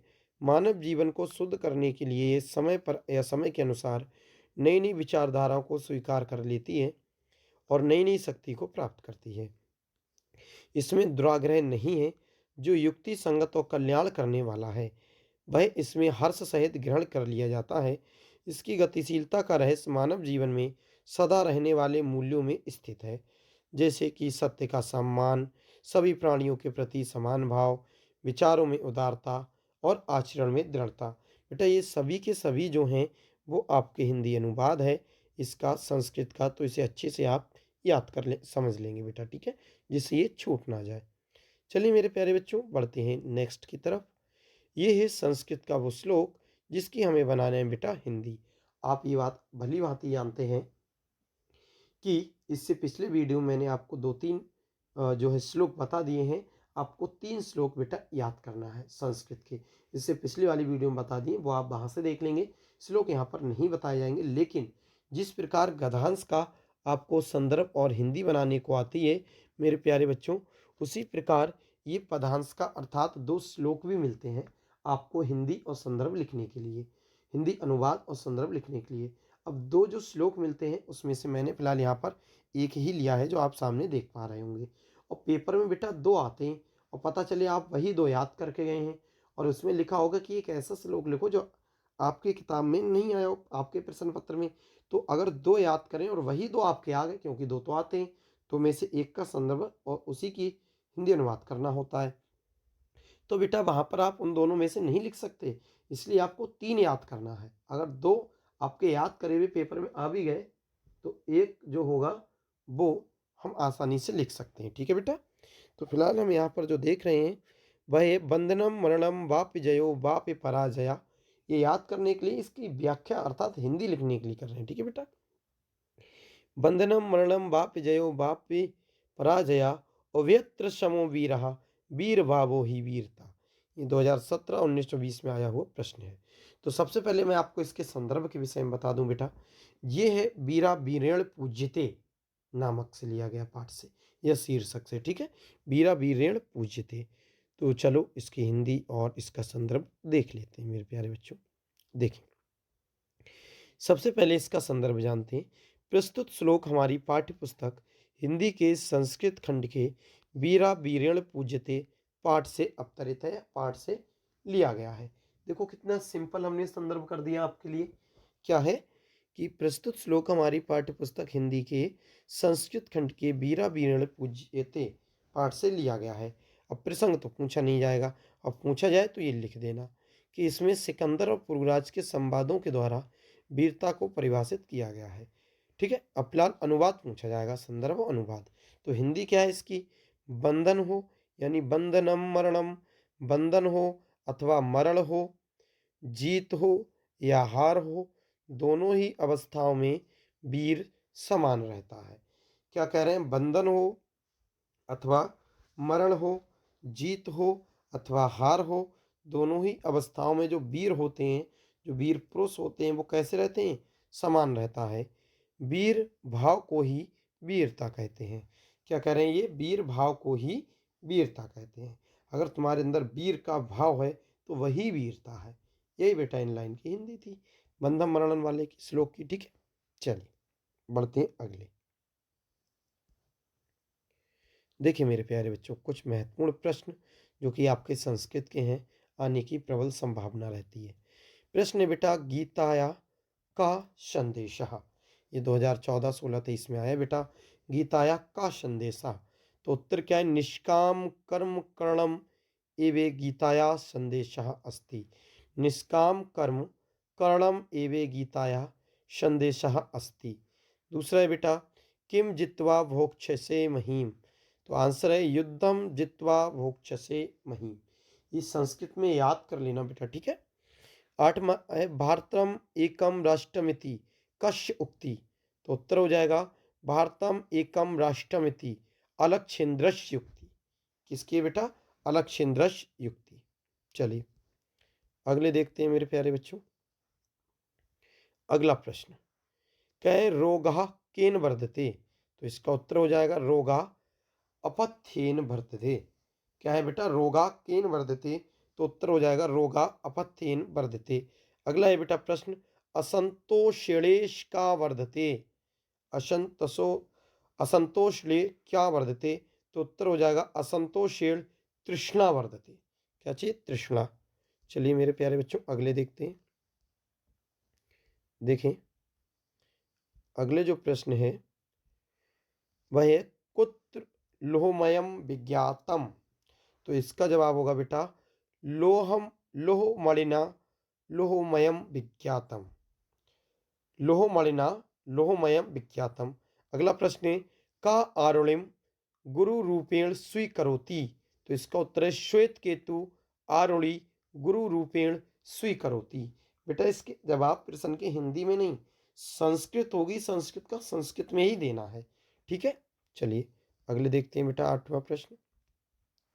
कह रहे हैं का ब्रह्मचर्य वासम अक्रोत, का ब्रह्मचर्य वासम अक्रोत, तो उत्तर हो जाएगा श्वेत केतु ब्रह्मचर्य वासम अक्रोत। श्वेत केतु ब्रह्मचर्य वासम अक्रोत। चलिए अगले देखते हैं मेरे प्यारे बच्चों, ये भी कुछ महत्वपूर्ण प्रश्न है।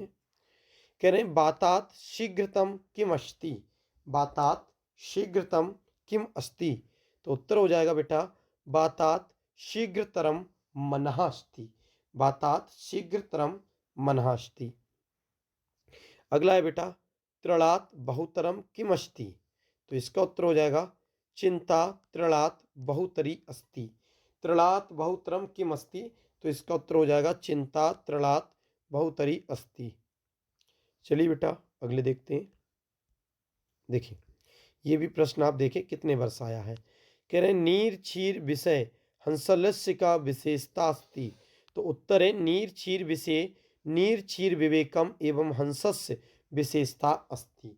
ठीक है, तो ध्यान से देखेंगे नीर क्षीर विषय हंसस्य का विशेषता अस्ति, तो नीर क्षीर विषय नीर क्षीर विवेकम एवं हंसस्य विशेषता अस्ति। चलिए अगले देखते हैं मेरे प्यारे बच्चों, ये थे हमारे कुछ महत्वपूर्ण प्रश्न। अब हम देखेंगे आपके एक पत्र जो आपको लिखने के लिए बेटा आने वाला है, तो जरा ध्यान से इस पत्र को देखेंगे, कहीं इस पत्र को आप छोड़ ना दें। देखें कह रहे अपने क्षेत्र में व्याप्त गंदगी के कारण उत्पन्न डेंगू व मलेरिया जैसी भयंकर बीमारों की जानकारी किसी दैनिक पत्र में संपादक को देते हुए एक पत्र लिखो कि तुम्हारे क्षेत्र में बहुत डेंगू मलेरिया फैल गई है, तो आपको एक पत्र लिखना है संपादक को, यानी अखबार में छापने के लिए। या स्वास्थ्य विभाग द्वारा आपके क्षेत्र की गंदगी की ओर कोई ध्यान नहीं दिए जाने पर आपको दैनिक पत्र में एक पत्र लिखना है कि स्वास्थ्य विभाग आपकी तरफ ध्यान ही नहीं दे रहा, आपके गाँव में इतनी गंदगी है, तो एक पत्र लिखना है। ठीक है, तो चलिए देखते हैं कैसे लिखा जाएगा पत्र। बेटा सबसे पहले इसका जो मायने रखता है वो फॉर्मेट।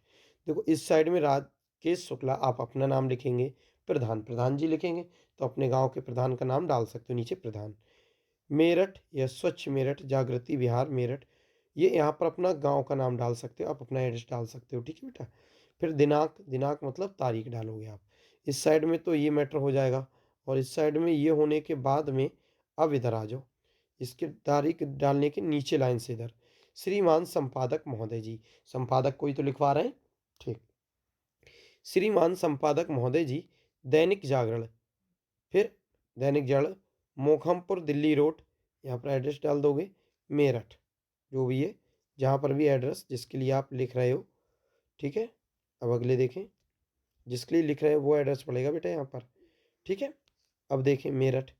अब विषय क्या है, यहाँ पर वो एड्रेस जिसके लिए लिख रहे हो, बार बार कह रहा हूँ विषय क्या है, विषय जरूर लिखोगे। क्षेत्र की गंदगी से उत्पन्न समस्या और स्वास्थ्य विभाग की उपेक्षा के संबंध में।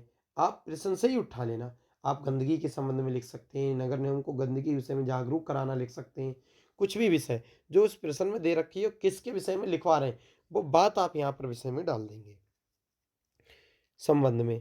तो आप देखें सबसे पहले महोदय, फिर कॉमा लगाएंगे। आपके लोकप्रिय समाचार पत्र के माध्यम से मैं मेरठ प्रशासन तथा वरिष्ठ अधिकारियों का ध्यान मेरठ के नगरीय क्षेत्र मलियाना मलियाना कासमपुर, तारापुरी, ब्रह्मपुरी में व्याप्त गंदगी तथा इसके दुष्प्रभाव की ओर आकृष्ट करना चाहता हूँ या ध्यान केंद्रित करना चाहता हूँ। अब इन्होंने तो अपने पास के सभी जगह लिख दी कि यहाँ यहाँ गंदगी है। तुम अपने गांव के पास में अपनी आप बीती अपने मन से कुछ भी लिख सकते हो कि आपके लोकप्रिय समाचार पत्र के माध्यम से मैं मेरठ प्रकाशन तथा उसके वरिष्ठ अधिकारियों को ध्यान मेरठ के नगरीय क्षेत्र मलियान अपने गांव के आस पड़ोस के जितने भी हैं सबके दुष्प्रभावों की ओर आकृष्ट करना चाहता हूँ, यानी कि ध्यान दिलवाना चाहता हूँ, वो आप लिख सकते हैं। अगले देखेंगे बेटा, चाहता हूँ। अब अगले देखें क्या कह रहे हैं, चाहता हूँ आपसे अनुरोध है कि मेरे इस पत्र को जनवाणी शीर्षक स्तंभ में प्रकाशित करने का कष्ट करें। जिस अखबार के लिए लिख रहा है उससे कह रहे हैं कि ये कष्ट करें। ये सभी ऐसे क्षेत्र हैं जहां मध्यम तथा निम्न आय वर्ग एवं गरीब रेखा से नीचे रहने वाले लोग रहते हैं। ये चारों ही क्षेत्र प्रत्येक स्तर पर उपेक्षित रहे हैं। इस बार वर्षा की अधिकता के कारण इन क्षेत्रों में स्थान स्थान पर, अगले देखें बेटा, स्थान स्थान पर क्या हो गया है, सभी लिख देना जो मन में आए। पानी भर गया है तथा इनके पास बहने वाला नाला भी पानी से भर गया है। पानी के इस भराव के कारण चारों ओर गंदगी तथा दुर्गंध हो गई है तथा मच्छरों के पनपने का कारण मलेरिया और डेंगू फैल रहा है। इस दिन इन रोगों से, समझ में आ रही नहीं आ रही बेटा, तो अब जब पानी भरेगा तो मच्छर होंगे तो मलेरिया और जो है डेंगू होगा। कह रहे हैं आए दिन इस रोगों से ग्रस्त रोगियों की संख्या बढ़ती जा रही है। खेद का विषय है कि अधिकारियों को ध्यान इस ओर आकृष्ट कराए जाने पर भी उनकी ओर से इस समस्या के समाधान के लिए गंभीरतापूर्वक कोई प्रयास नहीं किए गए।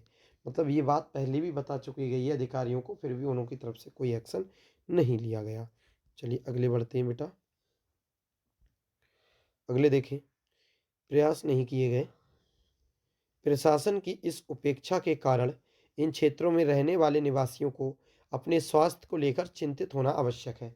बेटा ये पत्र आप लिख रहे हैं इसमें सभी बात अपनी मन की कह देंगे। ठीक है, अब स्वाभाविक है अपनी आस्था की ओर से मेरा नगर के उच्च पदाधिकारियों तथा नगर निगम के वरिष्ठ अधिकारियों से आग्रह है कि इससे पूर्व की स्थिति अत्यंत भयावह होकर अनियंत्रित हो जाए। इस समस्या को अत्यंत गंभीरता से लेते हुए तत्काल इसके समाधान के लिए आवश्यक कदम उठाएं। पता चले कि पूरे क्षेत्र में ही घर घर में मरीज बेटा मलेरिया और डेंगू का हो जाए, उससे पहले कुछ ऐसा कदम उठा लो जिससे महामारी या जो बीमारी फैलेगी इसे रोका जा सके। ठीक है बेटा, तो इतना आप लिखेंगे और लिखने के बाद आप क्या काम करेंगे, ऐसा धन्यवाद, ठीक है, और यहाँ पर अपनी दिनांक डाल देंगे और भवदीय में अपना प्यारा सा नाम डाल देंगे या का खा गा घा लिख सकते हो। ठीक है बच्चों, चलिए अब बढ़ते हैं अगले। देख सकते हैं स्क्रीन पे बेटा बहुत ही मोस्ट इंपॉर्टेंट एक प्रश्न है मेवाड़ मुकुट का। किसका बेटा, मेवाड़ मुकुट का। मेरे प्यारे बच्चों अगर आपको एक भी परसेंट ये वीडियो पसंद आ रही है तो आप इस वीडियो को लाइक कर दिया करो। तो इतनी मेहनत लगती है बेटा, प्रश्न छाँट छाँट के लाओ, उसके बाद में उसे वन बाई वन करके आपको पढ़ाओ, तो आप इतना तो कर ही सकते हैं कि वीडियो को लाइक कर सकते हैं। और हाँ, कमेंट्स में बताया जरूर किया करो बेटा वीडियो लगी कैसे। ठीक है, चलिए प्रश्न देखते हैं अगला। मेवाड़ मुकुट के आधार पर आपके जो पेपर में मेवाड़ मुकुट आएगा ही बेटा। मेवाड़ मुकुट के आधार पर महाराणा प्रताप, या फिर ऐसे आया कि महाराणा प्रताप का चरित्र चित्रण कीजिए, या आया बेटा नायक का। मेवाड़ मुकुट के आधार पर नायक का चरित्र चित्रण, तो आप जानते हैं मेवाड़ मुकुट के नायक ही महाराणा प्रताप है, तो नायक का आएगा तब भी आपको यही करना है, और महाराणा प्रताप का आएगा तब भी आपको यही करना है। ठीक है, आप सम देख सकते हैं कितने वर्ष आया हुआ प्रश्न है। या मेवाड़ मुकुट खंड काव्य के पात्र का प्रमुख चरित्र चित्रण कीजिए, तब भी बात यही है बेटा। या फिर मेरे प्यारे बच्चों आया मेवाड़ मुकुट के नायक कौन है, उनके चरित्र की विशेषताएं बताइए। तब भी यही करना है, ठीक है। चलिए इसका जवाब देखते हैं अच्छी तरह से। कह रहे हैं महाराणा प्रताप मेवाड़ मुकुट खंड काव्य के नायक हैं। कवि ने इस काव्य में भारतीय इतिहास के विख्यात महापुरुष महाराणा प्रताप के त्याग, संघर्ष, देशभक्ति, उदारता और बलिदान का चित्रण किया है। जितनी भी खासियत है वो सभी बता दे रहे हैं। महाराणा प्रताप के चरित्र की विशेषताएं निम्न प्रकार हैं। महाराणा प्रताप के चरित्र की विशेषताएं निम्न प्रकार हैं। उनके चरित्र की विशेषताएं कई हैं। तो जरा एक एक करके हम हेडिंग डाल के बेटा अच्छे से पढ़ेंगे और आपको अच्छे से देखना है, ठीक है। चलिए पहला हेडिंग है स्वतंत्रता प्रेमी। स्वतंत्रता का प्रेम प्रताप के रोम रोम में व्याप्त है। स्वतंत्रता मतलब आज़ादी, तो वो स्वतंत्रता प्रेमी है, तो हम क्या कहेंगे, स्वतंत्रता का जो प्रेम है महाराणा प्रताप के रोम रोम में बसा हुआ है बेटा। भारत के सभी शासक अकबर की अधीनता स्वीकार कर लेते हैं। भारत के जितने भी शासक होते हैं ये अकबर के चरणों में झुक जाते हैं, अकबर के अगले शीश झुका देते हैं। परंतु वह क्या कहते हैं, जब तक सांस है स्वतंत्र रहूंगा, दास नहीं हो सकता, कहते हुए पराधीनता स्वीकार नहीं करते और पराजित होकर भी मातृभूमि की स्वतंत्रता के लिए युक्ति सोचते रहते हैं। वो कहते क्या है, मैं मातृभूमि को अपनी पुनः स्वतंत्र करूंगा या स्वतंत्रता की बेदी पर लड़ता हुआ मरूंगा। बेटा पेपर में ये काले पेन से लिख जरूर दिया करना, एग्जामर बिल्कुल खुश हो जाएगा और पूरे में से पूरे नंबर आपको दे देगा। चलिए दूसरा हेडिंग देखते हैं। ये तो थे देशभक्ति, सॉरी स्वतंत्रता प्रेमी। दूसरा हेडिंग है देशभक्त। प्रताप में देशभक्त कूट कूट कर भरा हुआ है। कूट कूट कर भरा हुआ है, रग रग में देशभक्त है। वे मेवाड़ की मुक्ति के लिए अरावली की घाटियों में भटकते हुए भी अपने कर्तव्य से विमुख नहीं होते। वे देश की आज़ादी के लिए या स्वतंत्रता की आज़ादी के लिए कहाँ भटकते रहते हैं, अरावली की घाटियों में। कहाँ भटकते हैं बेटा, अरावली की घाटियों में। फिर भी अपने कर्तव्य से पीछे नहीं हटते। अपना सर्वस्व गवाकर भी वे अपनी मातृभूमि मेवाड़ की रक्षा के लिए कृत संकल्प हैं। अपनी मातृभूमि मेवाड़ की रक्षा के लिए वो कृत संकल्प है, उनकी कसम खाए हुए हैं। वे देश सेवा का आमरण व्रत लिए हुए हैं। आमरण जो कभी नहीं टूट सकता। और वो कहते क्या हैं, ध्यान से देखो, मैं स्वदेश के हित जीवित हूं और उसके लिए ही मरूंगा। ठीक है, स्वदेश मतलब अपने देश के लिए। चलिए बढ़ते हैं बेटा अगली इनकी विशेषता की तरफ। देखें अगली जो विशेषता है वह है मेरे प्यारे बच्चों उदार हृदय। क्या है, उदार हृदय। ध्यान से देखें तो इसमें क्या कह रहे हैं, प्रताप का हृदय अत्यधिक उदार है। वे शत्रु की कन्या दौलत को भी अपनी पुत्री की तरह पालते हैं, पुत्रीवत पालते हैं। बेटा शत्रु की कन्या आ जाती है दौलत, उसे भी वे पुत्रीवत पालते हैं। शक्ति सिंह के अकबर से मिल जाने को वे उसकी मूर्खता मानते हैं। इतना अच्छा हृदय है इनका, इतना अच्छा दिल है कि जो शक्ति सिंह उनके भाई होते हैं वो अकबर से मिल जाते हैं, फिर भी वो कहते हैं अरे शक्ति सिंह तो बेचारा मूर्ख है अपने भाई को, और उसे क्षमा कर देते हैं। उसके निम्नलिखित शब्दों में भाई के प्रति उनकी सहृदयता झलकती है और वे कहते हैं मेरा ही है, मुझसे दूर कहाँ जाएगा। ठीक है, चेतक की मृत्यु पर भी वे बहुत शोक विहल उठते हैं, बहुत रोते हैं चेतक की मृत्यु पर, क्योंकि चेतक उनके घोड़े का नाम होता है। चलिए अगले देखते हैं। ये सभी उनमें क्वालिटी हैं, विशेषताएं हैं। अगली विशेषता है बेटा त्यागशील। कह रहे हैं राणा प्रताप में क्षत्रियोचित त्याग भावना विद्यमान है, त्यागशील। ठीक है, इसलिए वे भामाशाही के द्वारा सैन्य संगठन के लिए दिए जाने वाले अपरिमित धन को, भामाशाह उन्हें बहुत धन देता है सैन्य संगठन ने लड़ाई के लिए, सभी जो है इकट्ठे करने के लिए, लड़ाई वाले औजार वगैरह उनके लिए, लेकिन अपरिमित धन को भी वे स्वीकार करना उचित नहीं मानते। वो उस धन को स्वीकार करना उचित नहीं मानते, वो नहीं लेते। पांचवें बेटा दृढ़ प्रतिज्ञ। राणा प्रताप दृढ़ प्रतिज्ञ हैं, वह अपने संकल्प को बार बार दोहराते हैं। वे प्रतिज्ञा करते हैं कि जब तक शरीर में श्वास है मेवाड़ की भूमि को स्वतंत्र करके रहूंगा। ये प्रतिज्ञा करते हैं कि जब तक शरीर में सांस है तब तक मेवाड़ की भूमि को क्या करके रहूंगा, स्वतंत्र। और वो कहते क्या है, देखो ध्यान से कितना बढ़िया बात कही है, जब तक तन में प्राण लड़ेगा पल भर चैन न लेगा, सूर्य चंद्र टल जाए किंतु व्रत उसका नहीं टलेगा। ये कहते हैं बेटा। ठीक है, राणा प्रताप अपने संकल्प और प्रतिज्ञा को कार्य रूप देने के लिए सदैव चिंतित रहते हैं। चलिए अगले देखते हैं बेटा। अगला हेडिंग है निर्भीक, साहसी और धैर्यवान। तो महाराणा प्रताप निर्भीक भी हैं, साहसी भी हैं और धैर्यशाली भी हैं। वे दुख में जीवन व्यतीत करते हैं, फिर भी शत्रु के सामने नहीं झुकते। वे दुख में जीवन व्यतीत करते हैं, फिर भी शत्रु के सामने झुकते नहीं हैं, नहीं झुकते। अगले कह रहे हैं बेटा वे कंदमूल फल खाकर, वे कंदमूल फल खाकर और भूमि पर सोकर, कंदमूल फल खाते हैं और भूमि पर सोकर भी धैर्य नहीं छोड़ते। स्वयं अरावली पर्वत उनकी धीरता के विषय में कहता है। पर्वत तक कहता है, क्या कहता है जरा ध्यान से देखेंगे। कह रहे हैं वह मत धीर वीर, विपदा से किंचित नहीं डरेगा, फिर मेरे अतीत गौरव का जीर्णोद्धार करेगा। ठीक है, चलिए बढ़ते हैं बेटा अगले प्रश्न की तरफ। देखिए अगला प्रश्न क्या कह रहा है, जरा ध्यान से समझेंगे। देखिए मेरे प्यारे बच्चों, स्वाभिमानी कह रहे हैं महाराणा प्रताप की नस नस में स्वाभिमान समाया हुआ है। महाराणा प्रताप की नस नस में स्वाभिमान समाया हुआ है। उन्हें अपनी जाति, कुल और देश पर अभिमान है। वे जाति और देश पर मर मिटना भी जानते हैं। स्वाभिमान के कारण वह मेवाड़ की मुक्ति के लिए जीवन भर संघर्ष करते रहे। स्वाभिमान के कारण वह मेवाड़ की मुक्ति के लिए जीवन भर संघर्ष करते रहे, परंतु अकबर के सामने सिर नहीं झुकाया।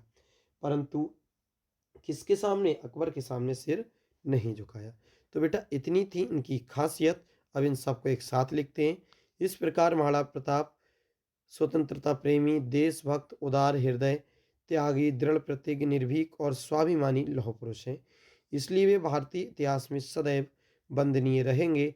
इस खंडकाव्य के माध्यम से कवि गंगा रत्न पांडे युवकों को जो संदेश देना चाहते हैं उनमें वे पूर्ण रूपेण सफल रहे हैं। इस खंडकाव्य के माध्यम से कवि गंगा रत्न पांडे युवकों को जो संदेश देना चाहते हैं उनमें वे पूर्ण रूप से सफल रहे हैं। ठीक है बच्चों, चलिए मेरे प्यारे बच्चों बढ़ते हैं नेक्स्ट प्रश्न की तरफ। और आपको हम बता दें बेटा, यही प्रश्न हमारे वीडियो का अंतिम प्रश्न था। ये प्रश्न बेटा कैसा था? हमारी वीडियो का मेरे प्यारे बच्चों अंतिम प्रश्न था। आई होप आपको ये सभी प्रश्न बहुत ही अच्छे से समझ में आए होंगे। बेटा इसे बहुत अच्छी तरह से आप याद करेंगे और इससे पहले वाली जो वीडियो है उसे भी आप अच्छी तरह से याद करेंगे, जिससे आपको अच्छे नंबर हिंदी में आ सकें।